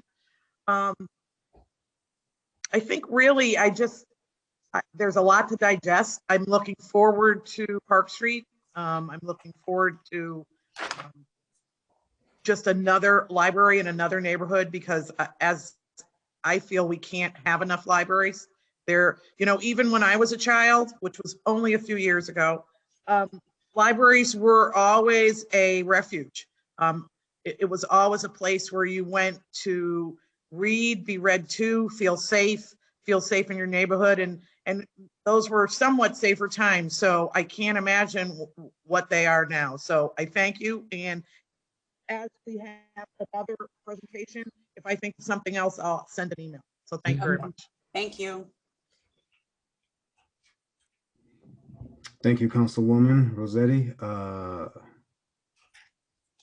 Councilman Sanchez, you had a question? No? Okay. I thought I saw your hand raised. Anybody else? I believe Councilman Bermudez had her hands up. Councilwoman Bermudez. I just wanted to say thank you. You all do such amazing work. If we had more Hartford Public Libraries, the world would be a better place. So I just want to say thank you. Thank you, Councilwoman. I echo that, Bridget. Absolutely outstanding job, especially during the pandemic and being out in the community. And Chairman Davis, thank you to you as well for your leadership. And I've actually partnered with the library on a couple of occasions regarding some COVID testing opportunities, and just seeing the community come together to actually provide resources to the neighborhoods where we were set up was just absolutely breathtaking. So again, thank you for your leadership and your partnership. I did have a question back when I see you, Councilwoman Surgeon. Can I?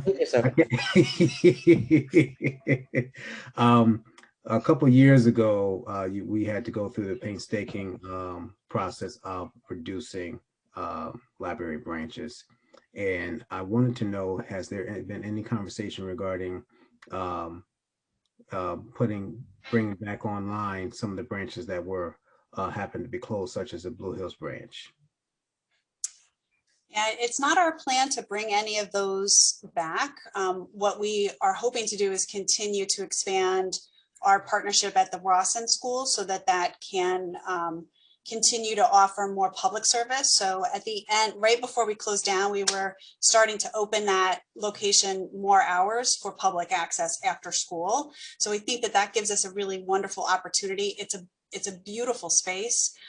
There's parking. It really offered, I think, so much more than we could do at the storefront, just because of its size and what we can do in that space. So I'm hopeful we'll get back to the point where we can do that and also offer, one of the things that I, had my wish list with the superintendent is to make that available over the summer and also potentially on weekends. So that could very well become, a branch in that, kind of a branch, a location for public service in that community. And that is the Boundless library Yes. over there? Okay. Yes. All right. Yes. And I will absolutely support you regarding making that accessible during the weekends and especially over the summertime, because that is much needed in the community, in this neighborhood. Also, too, regarding the actual locations of the what do you call it? The books that you put in the little makeshift. The little free libraries. Free libraries, yes. Is there any talks about expanding that? Because I'm just thinking, we're talking about hopefully redeveloping the old Blue Hills Rec Center, and I think it would be great if those books can be placed in that area, since we're hoping to have people congregate over there and use that facility. That'd be great. So there's a couple different models. So little free libraries are actually branded things. And if you want to call it a little free library, it's mostly people that do it outside their house, or for example, Free Center has set one up. But we at the library have also created community collections. So that was something, Michelle McFarland is working on and is part of our outreach services. So we do have those at a number of laundromats, beauty parlors, barbershops. So yes, we would be very, much interested in speaking to you if there's another place that we could set up a community collection. So yeah, that we can do that. I put that on your list. I look forward to working with you and the chairman to make that a possibility. Sounds good. Reality. Sorry, not a possibility. A reality. Oh, reality. Gotcha. Yeah. All right. Thank you. Thank you, Councilwoman Surgeon. Thank you, Mr. Majority Leader. I just didn't saw my hand. Bridget and Greg, I just want to thank you very much again for your hard work. And our community have an asset and a value that is unbelievable. When I go to other towns and cities, I brag about the Hartford Public Library. Wonderful. And you guys have also become the stars in the senior centers now that they know how to get to the audio and the ebooks. Yay. So I'm just so proud of you guys. It's unbelievable. I do also want to second Councilman Majority Leader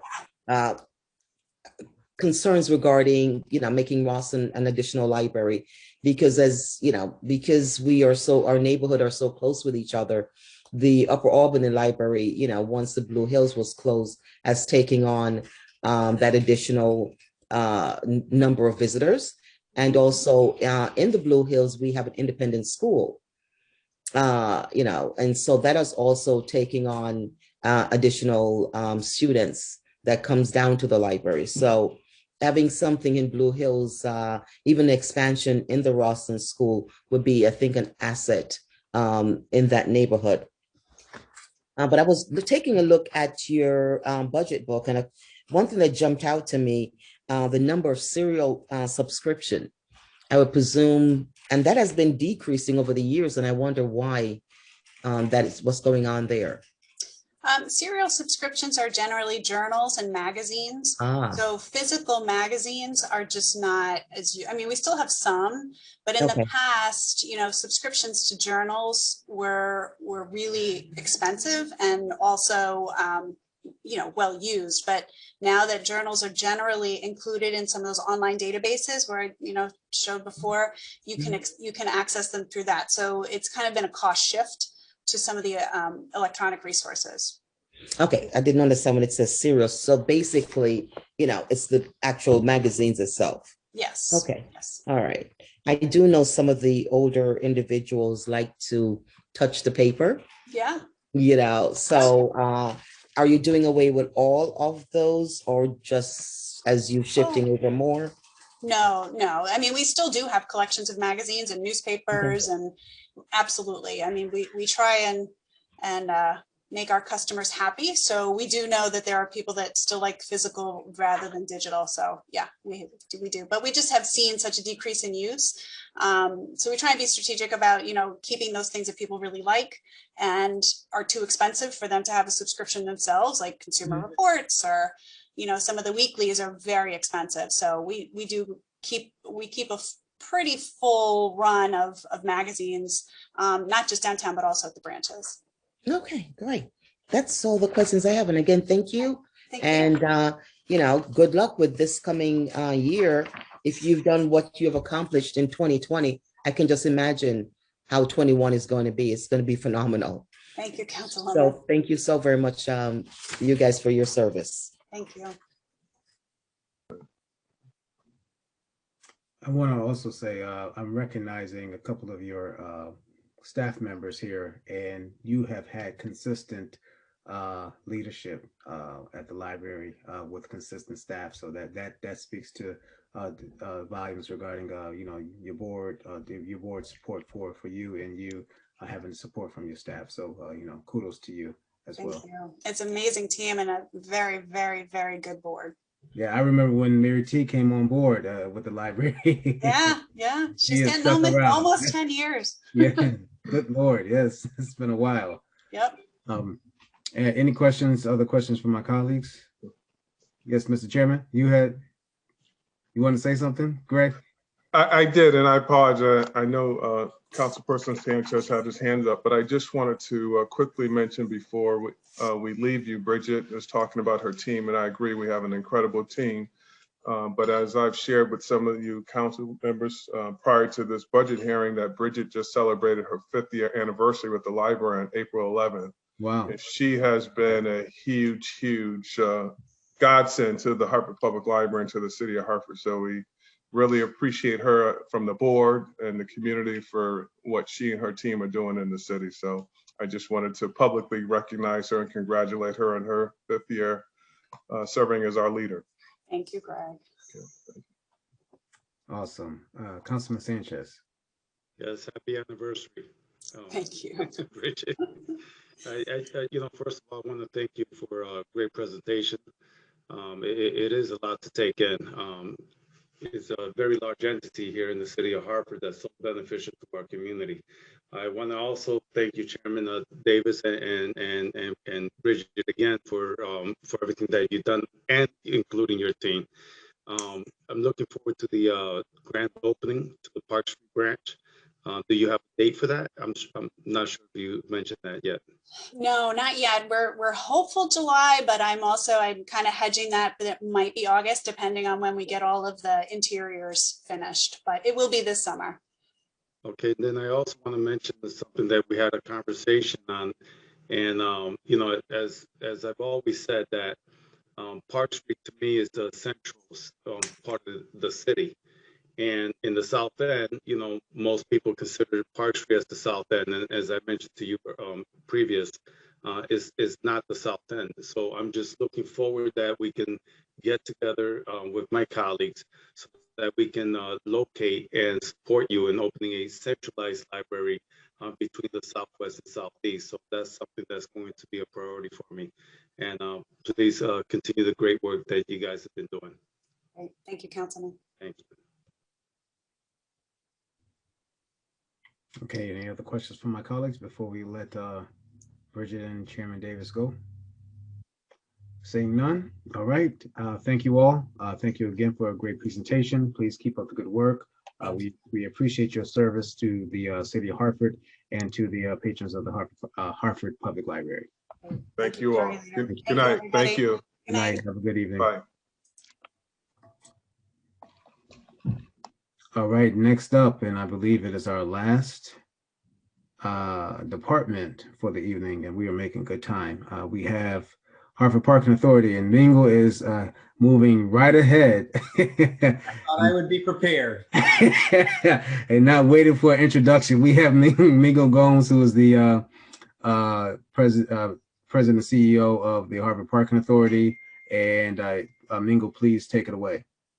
Well, thank you, Madam President, Councilwomen and Councilmen. Thank you for the opportunity to present to you today. This is our budget for the year. And my system's not working now.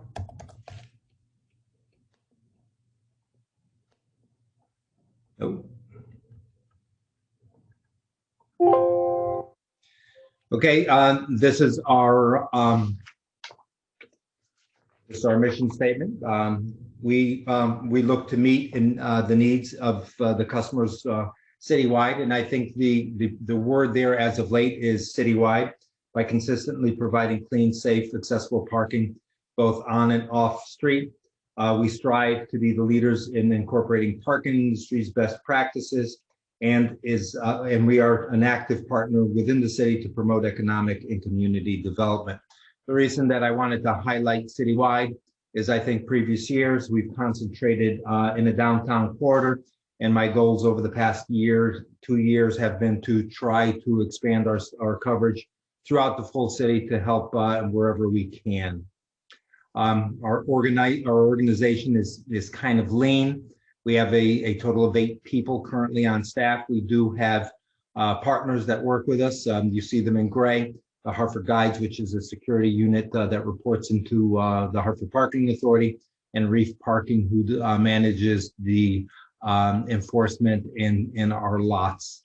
Last year, we took over management of our garage, and it just happened at the time that COVID came in. So we're lucky that we did, because we were able to sustain some of the hit that we took by managing it and eliminating some of the fees that we would have normally paid to have somebody manage it. Some of the things that we're looking for this year is we just currently hired a citation management clerk to help facilitate citations within the city of Hartford with our constituents, and to work better to answer the questions that they have, to try to provide information, future information on our website on how to navigate parking, what kinds of citations we're looking at, and also how to appeal citations if need be. So we're trying to be a little bit more progressive in our information.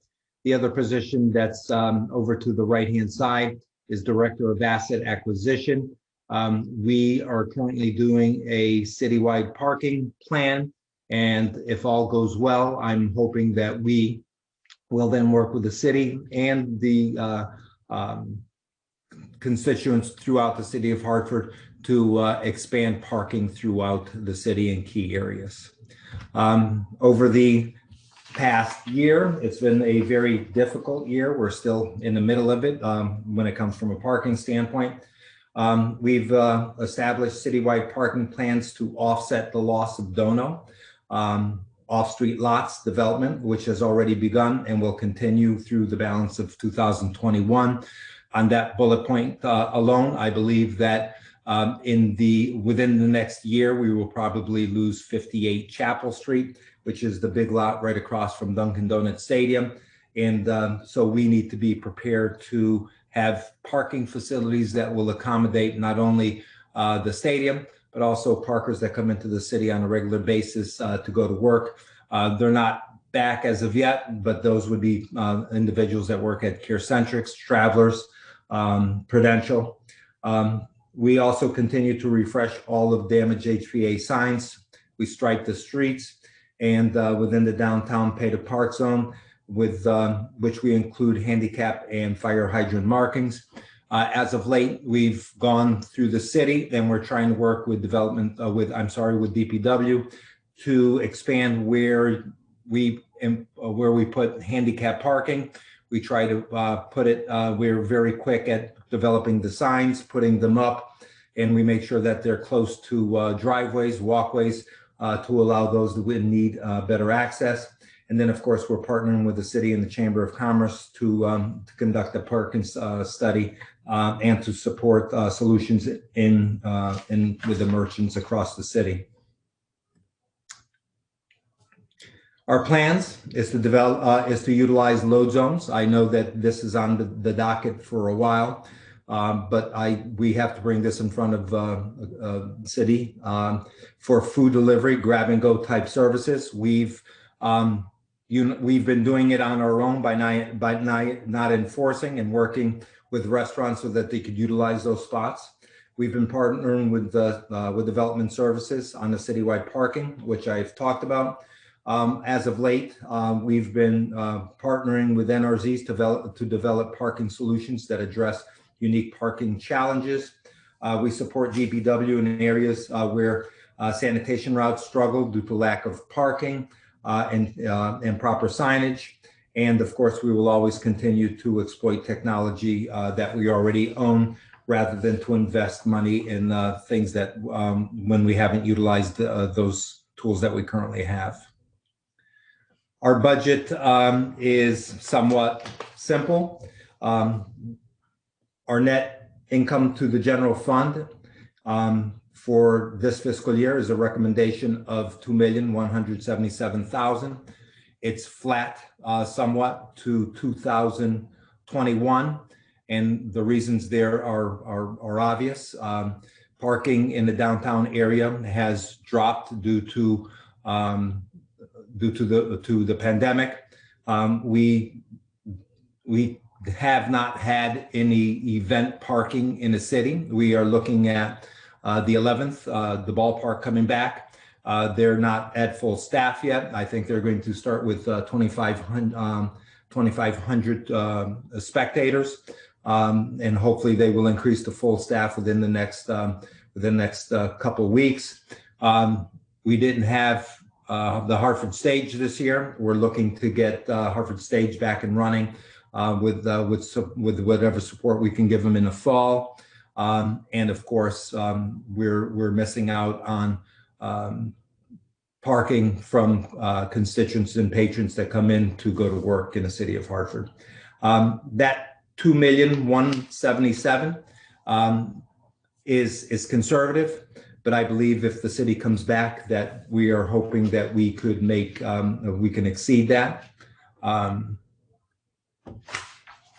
Lastly, from a community engagement, we provide free parking for Hartford-based events, including COVID testing and vaccination every single Tuesday at 58 Chapel. We participate in meetings with our NRZ partners. We posted additional on-street signs, app, residential handicap to assist parkers. We've also worked with the Chamber of Commerce to put up signs for free parking in front of restaurants. We have additional content on our webpage to better inform parkers, and we wish to expand that even further. And we use every interaction as an opportunity to learn and inform. And that is it. I will now take any questions that you may have. Thank you, Mingo. I do appreciate your leadership of the Hartford Parking Authority during the past year. Understandably, how challenging it was. Just wanted to ask a question.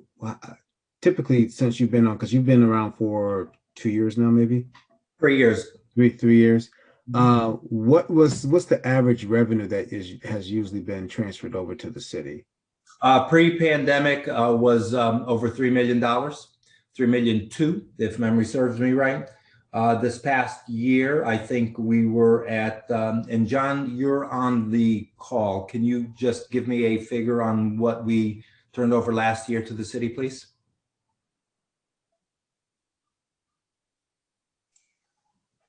Hi, fiscal 20 we're on, 21 we're on pace to transfer the full 2 million. Were you talking about fiscal 19 though? No, why don't you give us fiscal 19 if you have that as well? I believe that was 3.2 million, but I can check. No, it was around 3.2, and last year was our troubled year. So those are the numbers, Councilman. Thank you. So can you just explain to us how that how the revenue is actually transferred over to the city? Does it after you cash out balance the books for that fiscal year, any overage once you meet your budget, that's transferred to the city? Can you just explain how that actually the transfer actually takes place? Well, we have a couple of obligations first and foremost. After we meet our salaries and some of the other obligations that we have, on a quarterly basis, we transfer a quarter of our budget, our projected budget, to the city quarterly. We are also required to put money into a reserve and replace fund so that we could make sure that we're maintaining the assets of the city. At the end of the year, by law, we are required to transfer all the rest of the money, and our bank account goes to zero. Okay, got you. So you basically are the functionality of the department relies on the people coming into the city to pay for parking. That is correct. And event parking, but primarily we are in the parking business, and then to manage the parking assets and the parking rules and laws of the city throughout the city. But that's how we make our money, and then we transfer all of the money to the city. That is correct. Now, you mentioned that there is a parking garage that you just took over for operating. Which parking garage was that? Well, the city has always owned, it's the Matt Garage at the corner of Main and Trumbull. But previously, for the past 23 years, that was outsourced. The management was outsourced. They had a long contract. This past February, if memory, last year, their contract was over, so we assumed the management of that garage. And the intent on the management of the garage was that we would be able to save probably in the area of $200,000 from management fees alone. So that was the intent. And of course, then COVID hit. This, even though we did not go to zero with maybe 100 cars parking in a garage, we were able to work with all of our customers to still retain and maintain some of that income coming in, with the promise that they will eventually start parking long term. But it's the Matt and Main or the Main and Trumbull garage, right under the Stilts building. Got you. Now, in this recommended budget, is there anything set aside for routine maintenance or even some type of upgrade in infrastructure? Every year we are responsible, and John, I'm going to ask you, I think the number's around $270,000. Historically, we've been putting that money as part of our budget every single year. Currently, that R&R fund is well over $1 million. This past year, to make budget to the city, we held back on that payment. But probably 5 months ago, we enacted a plan to catch up. So on a monthly basis, we are making payments to that fund, I think in the area of around $32,000 or $35,000 monthly, so that we can catch up. Because we understand that the monies that we put aside, it's not much, but it is allowing us to maintain the garage in a good working order.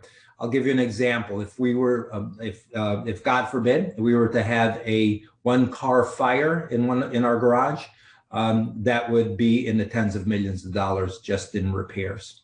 Just one car fire. Wow. The infrastructure, the concrete, the rebar, the structural integrity of that whole area would just, the heat would just disintegrate, sealant, everything that goes with it. So we do our best to avoid those situations, but we do on a regular basis spend. We've been, before pandemic, we were spending somewhere around $400,000 a year on concrete and plumbing and other repairs within the garage. It's important that we maintain it. It's an asset. Yes, absolutely. And last thing regarding the fees and parking spaces, I know, I think it was prior to you, the council had increased the fees, parking fees. Do you foresee any type of request coming from council to increase the parking fees? Once again, I believe now the violation is $45 per ticket. The average citation is $45 for non-payment. And then of course, there are other citations that of course come with a little heftier price. For example, if you're blocking traffic, it's $75. If you're blocking a bike lane, it's $75, things of that nature. If you just exceed the meter, it's $25. I don't see an increase in those fees being asked this year.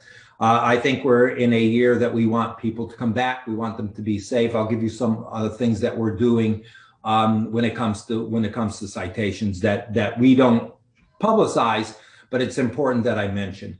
At 4 o'clock every day, even though we have to pay to park until 6, at 4 o'clock every single day, we stop enforcing meters, which allows people that are in a restaurant already that paid the meter and having a cocktail and or dinner, if the meter runs out on them, then guess what? You're okay.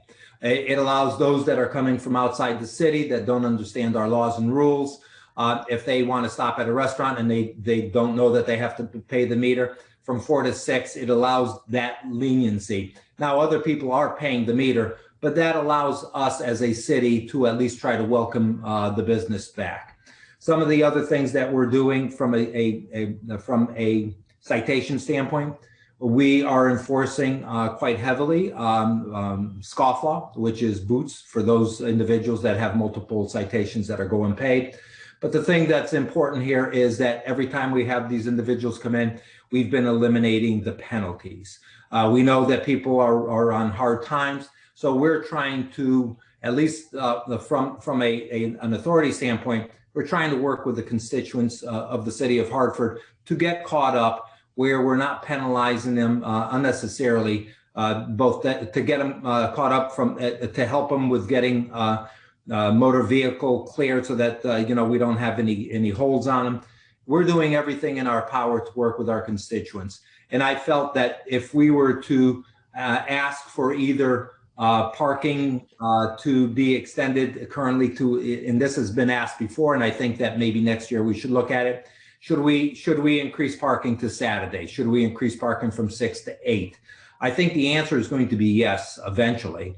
But I think right now, my goal is, as part of our charter, is how do we make sure that we welcome people back in so that the people that are coming in are spending their money at our restaurants, that they're going to events on our streets, that they're stopping and getting a haircut, grabbing a cup of coffee. I always tell everybody, we're in a business of charging for parking. We give you tickets and we're going to tow your car if we have to. But it doesn't mean that we can't do it with class and pride and quality and have great customer service. So I gave you that whole speech because it's just not about a $45 citation. It really is about how you run the business and then how you interact with the community. And I think that I will be coming to this team to ask for different tools. And one of them that I'm going to mention here is we currently have a residential parking program. I'm going to be coming to this team to ask if I can create a merchants parking program that will allow us to create parking specifically for merchant owners and their employees on off streets so that we could then put meters on main streets to help businesses come to life, to move vehicles, to open up spots, to have availability. And the only way to do that is to work with the businesses in our area. So that's one of the things that I will be coming to this council this year. But getting back to the citation itself, I think right now the price is okay, and maybe we should revisit it next year, along with the length of time that we do pay for charge for parking. Sorry if it's so lengthy. Look, then that's fine. I'm looking forward to that.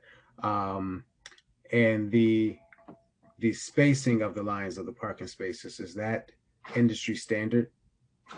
I inherited 18 feet. I can't go and change it currently, but every time we stripe a new street, if there's room, we go 19 to 20. We are not trying to, I can't change what was already done. Let's be honest about it. The city is old. The city, just like any other city, it was not meant to have all of these vehicles. It does allow us to maximize the amount of parking we have, which is in big demand. But future endeavors of striping, if we have the ability, we go to 19 on average, 20 if there's plenty of space.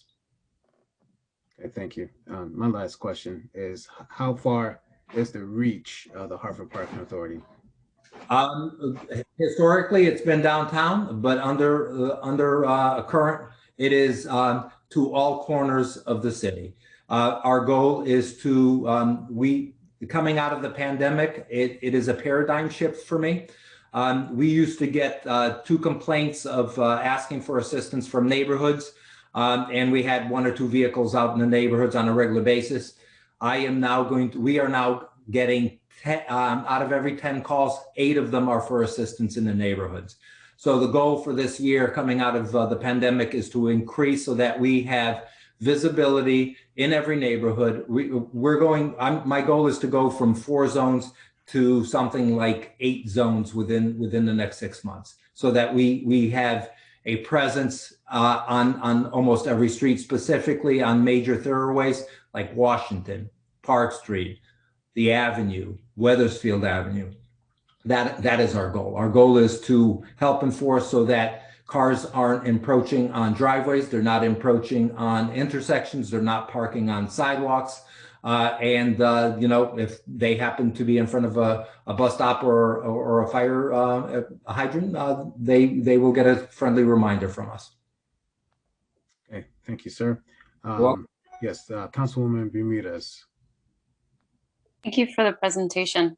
Now that the entire world has gone virtual because of the pandemic, there's a yes on the screen. I'm not sure what that means. But anyway, I'll continue. Now that we've gone virtual and we see new opportunities from employers whose model used to be you have to come into work, shift now to, of course, you can work from home. And even as we're phasing out of this pandemic and more people are getting vaccines, it's almost like a policy shift has occurred within employers. And so I'm wondering if there has been a market analysis predicting, or even like a local survey here in Hartford predicting which employers will be continuing this new policy shift, seeing as we have on average 80,000 people who, I'll call it in the before times, used to come and drive into the city of Hartford for work Monday through Friday. And so I'm wondering if there's been that kind of analysis for our city of Hartford. The answer is no, but the answer is also yes. Last week we had a citywide engagement to our first citywide parking study that's being conducted with Development Services and our partners, TH Haas. Tomorrow is going to be the Upper Albany, Weathersfield, and next week there are 2. One of those are going to be the downtown and all of the business owners that we've invited. The study is to understand where parking is needed, where it's going, and it takes into consideration primary areas are Upper Albany, South Weathersfield Avenue, Frog Hollow, and the downtown area. Not to say that we're not doing the whole city, but those are our primary spots. To answer your question, Councilwoman, my numbers on this paradigm shift have been solid all along, and they've been pretty accurate. I believe that there's a 30% of the employment is going to be shifting. 15% of our employees will not come back. 15% of our employees out of that 80,000, and you're right on that figure, are going to be moteling. And what that means is that they are going to share a desk, and they don't have to come in, but they're going to come in periodically. With that, there's also that is from a demand standpoint. On the other side of the demand standpoint is the city of Hartford is still not requiring parking for office spaces that are being converted into apartments. And there's quite a few that are going on. 777 Main was one. Pearl Street just ended up. There's going to be a couple with Shelbourne on Pratt Street. We had the Teachers Union building down at the end of Asylum. That is not going to stop, especially when there's no requirement for parking. The other part that's bothering or that I'm thinking about is the city of Hartford is not in a place where mass transit is where we need it to be. Our mass transit is Main Street. We have 500 buses on Main Street in front of the old State House at any given time. That's our mass transit, and it has to improve. And until it improves, people are going to be driving in. The other portion of that is we are losing Dono to development, which is a fantastic thing. Donos are all the lots around the ballpark. So as a city, I think we need to look at alternatives to those lots in a structured way. But I believe that as parking goes away structurally, people will still continue to come in simply because the infrastructure is not there. It will happen eventually, but it's not there just yet. So we are looking at what is the COVID paradigm shift doing to travelers and some of the other major employers in the city of Hartford. But I still see that there's still going to be a need for parking, and we have to kind of weigh what that is. And to answer your question directly is we have that citywide parking study. And if you have the opportunity, please join us tomorrow night. And there's 2 more meetings next week. And we are looking forward to getting as much feedback citywide so that then we could help work within the city development services in creating something that's meaningful for the city long term. Thank you for that information. You're welcome. Thank you, Councilwoman. Councilwoman Surgeon. Nico, thank you very much for that presentation. I learned a lot.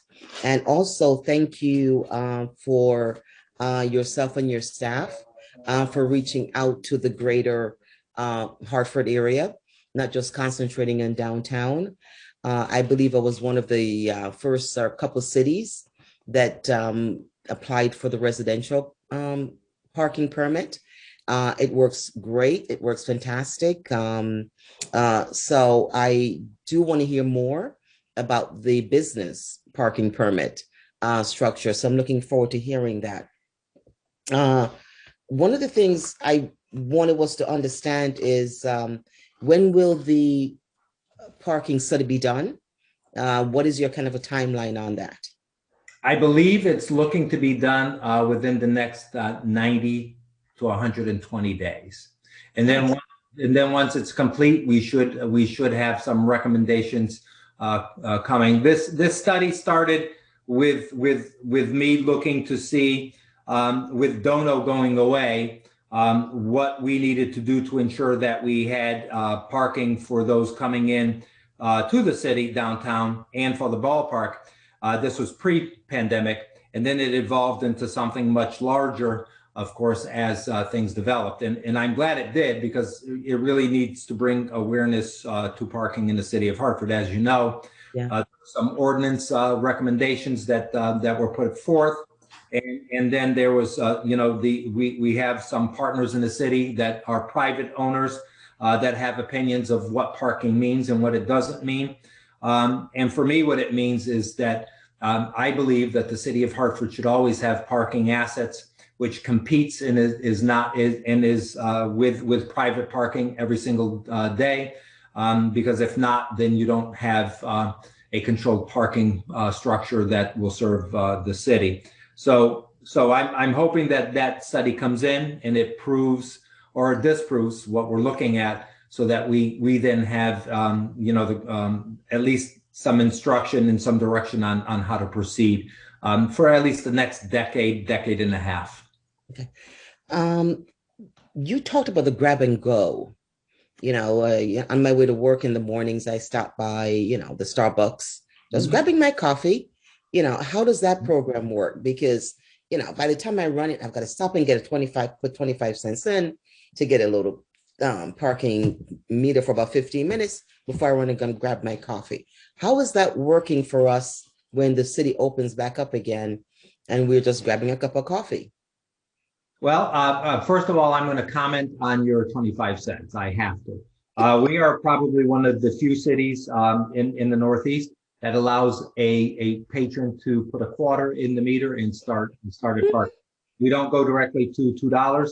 That was intentional. So thank you for mentioning that, because that allows anybody that wants to come into the city to really have the means to park, even if it's only for a cup of coffee.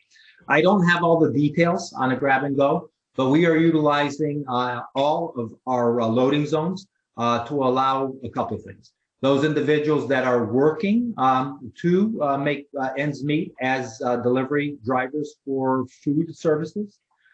We are allowing them to park with their flashers on. We publicize that often. We are allowing owners of stores and restaurants that do not have a dock to load and unload, even though they don't meet the requirement of having a commercial license plate, to utilize those spots for the business that they need to load and unload. I think that loading zones are underutilized spaces that we could do better with. The other thing that I would like to do, and we did it on Park Street, I think it was with your assistance, if memory serves me right, where we put grab and go or at least customer pickup signs for bakeries and things of that nature.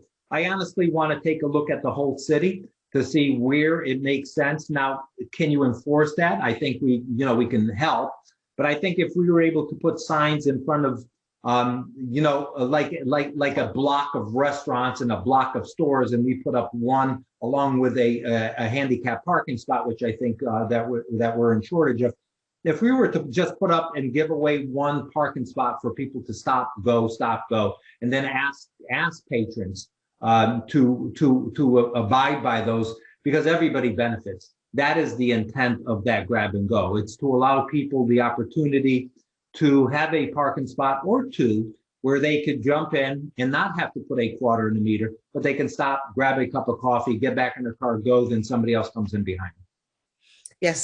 So I know I do park in front of Starbucks every day and put my quarter in. Yes, I know. So thank you very much. I know this was great of you to do this for us. I am really looking forward to looking at the parking study, especially on the on Route 44, how we can handle that pilot program. That's something which I'm really looking forward to. Again, that grab and go would work probably in that neighborhood also, because we're just running in for 5 minutes, picking up something from the bodega and running back out again. So again, thank you. It was an excellent presentation, and looking forward to in another couple of months to hearing about the parking study. Do you want to share with the rest of the council the pilot, or is that Oh, something? please do. Please do. Go right ahead and share with them. Why don't you go ahead? Well, one of the things in Upper Albany and Route 44 we're looking at is working with the Merchants Association and basically having a pilot program where, again, it's like a grab and go. Not sure what the cost would be, could be at 25 cents. And from those revenues that are collected, some of those funds would go back to the Merchant Association to continue to let the Merchant Association grow. So the reason the merchants buy into the program, again, is it's a grab and go sort of concept. People not parking all day in front of one of the restaurants or one of the shops, and also some of the funds comes back to the neighborhood. So it's a fantastic program, and then the merchants really are looking forward to it. And again, there's a long road ahead of it, and I am very supportive of the neighborhood, but it really talks about adding meters to a certain block so that we then move traffic away, so that people have the ability to come in and do business. And by virtue of doing that, we create space similar to what we're doing downtown. And the goal in the long run is to have it as a Pratt Street, like you made mention, Councilwoman, where we then take some of those funds and give it back to the organization so that we can have ambassadors that clean the streets, that help the neighborhood. About that part, yes. And again, it's going to be my support, and of course, it's going to be a recommendation to the mayor's office. But if the pilot works well and the merchants are happy with it, then it becomes permanent, and then it becomes something that we would have to create a resolution and push forward so that it becomes something similar to what we're doing on Pratt Street. So thank you for your support on that, Councilwoman. No, thank you. Thank you, Councilwoman. Councilman Sanchez. Thank you, through you, Majority Leader. Good evening, Mr. Gomes, Director Gomes. How are you? I'm doing well. How are you, Councilman? Good. I'm doing good. Thank you for your presentation. I just want to piggyback first off of Councilwoman Surge's statement, comments, and letting us know about this pilot program. Is this pilot program also going to be done in Park Street, for example? Well, let me answer that one pointedly. I am working with Carlos on the West Hartford part of Park Street, where we're going to be putting up meters so that we could kind of do the same thing. That is my next stop. But my ambition and my goal, and I say this to everybody under the sun, Park Street is probably the busiest street in the state of Connecticut. If you go from one end of we're in West Hartford all the way to Main Street, 80% of the buildings have restaurants and or businesses down below. If I also take that same travel, and I have, I hate to say this, but as a lad growing up in Parkville, my brother and I would do a pub run, and they would be walking down Park Street to see how many we can get. And there's a lot of them. But you not only, it's diverse. You go from Portuguese to Brazilian to Spanish. There's just a variety of people. My goal would be to have help meters on the whole Park Street to help even the merchants come up. And then that would be one of the merchant parking programs where we would then help the merchants park on the side streets and their helpers to allow the streets to be open. You know Carlos Lopez, right? Yes. His wife works for me. She says there's a Peruvian restaurant that or a Colombian restaurant that she loves, but every time she tries to go there, she can't find parking, so she doesn't stop. And that would be the intent. How do you move parking, create space so that others could come in and enjoy it? And I honestly believe it could be done. But Park Street definitely on the radar, sir. I appreciate that. I've been in many meetings with the business owners there, and they're looking forward to this pilot program over there for exactly that. So there's movement, and customers have the ability to stop in the stores and shop. My next question was answered by you from Councilwoman Surgeon about the timeline for the study, parking study. But I want to move out to disputes. What's the process for disputes, and is there any additional fee added to that dispute, and at what point? That is one of the updates that my clerk, citation clerk, management clerk will do. There's 3 ways to dispute a citation. If you feel that the citation was issued in error, there's actually 4. I'll start off with the 3 official ones. There is, after COVID, there is a telephone number on the citation you can call, leave the information, somebody will call you back and schedule an appointment so you can actually have a conversation with an appeal officer. The second way to appeal a citation, and I tell people don't do this way, is to appeal it online, because then you become one of X amount of people. And if you don't give all of the information online, sometimes it gets cumbersome and it takes forever, and you don't have that interaction that you should. The third way is that you could write a letter to the Office of Parking Management, which goes to the appeals office, and then that letter serves as your appeal and provides all of the information so the appeal officer can make a judgment call. The 4th one, and this is the one that's been going on quite a bit, is people give me a call. They say, hey, I just received the citation. I don't understand why. I look at the citation, and if it was issued in error, we fix it. If it wasn't, if it's not an error and it is a legitimate, I have a discussion with the individual and tell them what they should or shouldn't be doing. And then if it's a first-time offense, and I have people that say, this is my first time in Hartford, I came in, I don't understand, I didn't know it. We give them a courtesy pass. So I submit an appeal request to the appeal officers. I have to put a caveat. The appeals officers do not work for the Hartford Parking Authority. They work for Corporation Council, City Hall. So they are independent of us, and they are a check and balance on the work that we do. Now, you asked the question, is there a fee? The answer is not if they win their appeal.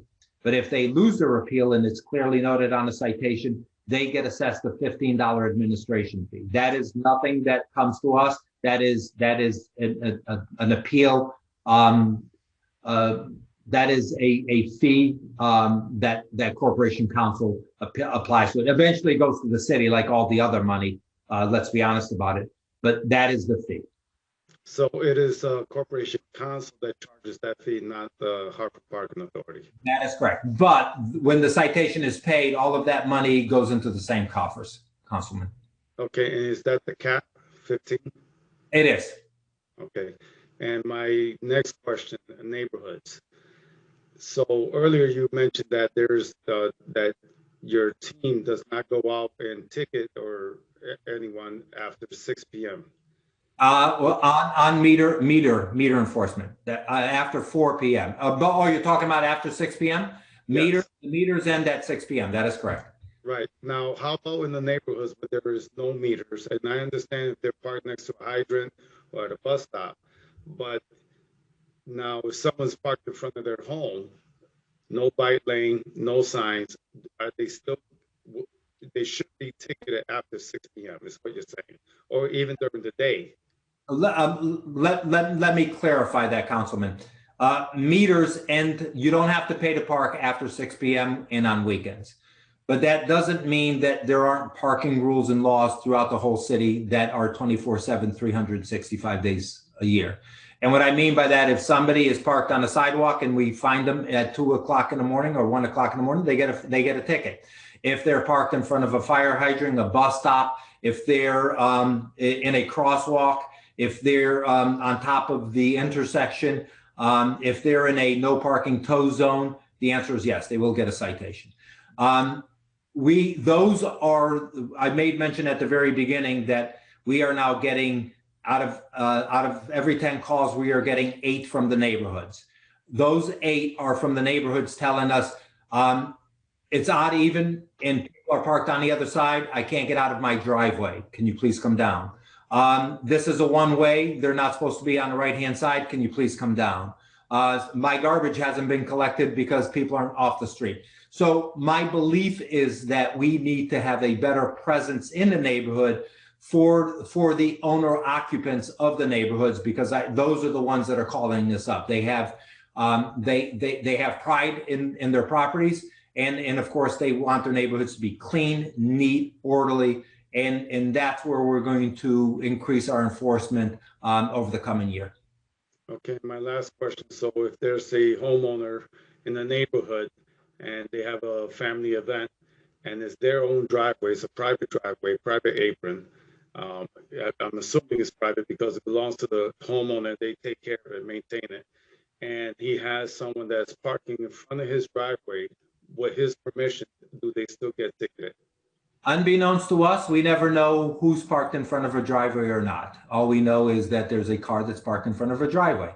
So if we come by and we see that car is parked in front of a driveway and there's nobody around, then yes, we do give them a citation. Now, when that individual calls and says, hey, by the way, that was my driveway, and they say, and I'll give you a real world example.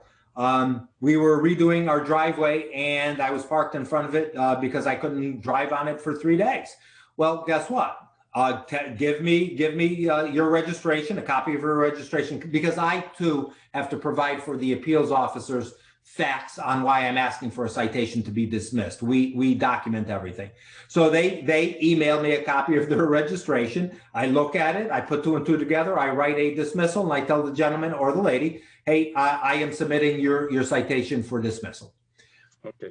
On the other, as of late though, Councilman, I am also getting phone calls from individuals that say, hey, I have a funeral coming up and I'm going to have a lot of people on my block. I have a wedding that's coming up, and since the social distancing, I'm going to have a lot of people on my block. I then take that information, go next door, and I say, on this day, can you please avoid that area?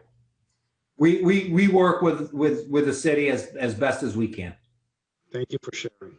You're welcome. But that does happen. But if we find that we issued the citation and it was their home, in that instance, we do dismiss it. Okay, thank you. And I do have to add also, Councilman Sanchez, that Mr. Gomes has been extremely welcoming when I have called regarding funeral on my street, or someone is getting their roof fixed, and they can't park in the driveway, they park on the street. And he's been very kind when the neighbors call, and say this, so please don't give tickets. And he does follow up. And so I want to thank you again, Mingo, for doing that over the last couple of years. It's our job. And I will add to it, I completely agree. I've called Mingo many a times, and he's been very helpful. Thank you so much. Yeah. Thank you, everybody. Thank you, Councilman Sanchez and Councilwoman Surgeon. Councilman Gale. Yes, thank you. Just want a quick comment on Councilwoman Surgeon's quarter, not to detract from her quarter, but I've got my virtual background. What's so that? Isn't going to work. Woonerf. That is that. What is that? Woonerf. It's Woonerf app. That's the parking app. That's the parking app. And if The you don't parking have it, you should have it. Every council member should have Woonerf on their cell phone. You park at a parking meter and you immediately just start walking into the business you're going to. And while you're walking in, with 3 clicks, you've already paid for your parking. And if you're going to stay longer, you can add to your parking. So even even 25 cents? Not 25 cents. I think it's a minimum of $1. Mingo can correct me, but I'm just running into Starbucks, okay? Councilwoman Surgeon, I wasn't criticizing your quarter. I was adding to make sure that everybody understood that there are other options. And I encourage all of my colleagues to know of these options and take advantage of them. It's a wonderful, wonderful. Would you put that in chat for me so I can see what I couldn't understand what that was? WOOFNE. Wait a minute. WOONERF. Woonerf. WONERF. Okay. And then I just want to pick up on the neighborhood concern that you've mentioned, Mingo. We're feeling it. My neighbors are feeling it in the West End, where we have streets that are very tightly packed, a lot of cars. And I know at one point in time, you and I discussed a potential striping where you were going to mark driveways. One of the issues that happens in my neighborhoods where we have on-street parking is people get so close to the driveway and the streets are so narrow that people have difficulty turning into or coming out of their own driveway. And you had mentioned a plan for perhaps striping 3 feet from the edge of the driveway so that if you parked any closer than that, and I know they do this in other cities around the country. I'm just wondering where we stand with that and if that's coming. During COVID, thank you, Councilman. During COVID, we kind of downsized and we concentrated on the basics. Those are some of the initiatives that I also want to have a pilot program with a neighborhood. My feeling is that if we do it in one neighborhood, everybody's going to want it, and I don't have the resources. I want it first. The statute says that you can't park within 5 feet of a driveway, and we all know that in some of your neighborhoods that you represent, you take away 5 feet on either side of a driveway, you won't be able to park any cars on the street. The streets, Lawrence Street, Babcock, any one of those streets. You have driveway after driveway, you won't be able to put 2 cars there anymore. And I don't believe that that's the right thing to do. But I am willing to say that 3 feet is reasonable and you should be able to navigate. And that's where the line comes in. So we are going to pick a couple of streets that we will pilot where we will put a stripe on 3 feet on either side. And then we will work with the NRZs and Janice Castle's organization to get the word out. And then we will start with issuing warnings. And then, of course, we will move to citations. But that also means that I have to be prepared to grow my organization to meet that need. And that's what I'm trying to do. So my intention is to really concentrate on citywide over the coming year to increase our workforce, to represent and to touch every street, every corner, because I think it's needed. Not because we want to be out there and we want to take advantage, but I honestly believe that on those simple things that people are struggling with, we should be able to help them. And that's one of them, Councilman. Thank you. Thank you. Councilman Gale, that is a wonderful app. Been around for many years, Councilwoman Surgeon. I'm slow, but thank you for pointing that out. Oh, this is cool. But I'm still going to keep my quarter. Thank you very much. Yeah, it doesn't pertain to quarters. No, it does not. It's a minimum of $2. No, I'm That's still $1, still $1 or $2. keeping my quarter. Thank you. All right. Before we shut this down, any other questions from my colleagues? Wow. Seeing none. Mingo, it's a pleasure. Thank you so much for your presentation. We thank you for your leadership that you have displayed since your time as the CEO, and especially during the pandemic. Please continue to keep up the good work, and we will see you soon. Thank you, everybody. Thank you. Thank you, everyone. Good night. Thank you. Good night. Good night, everyone. Good night.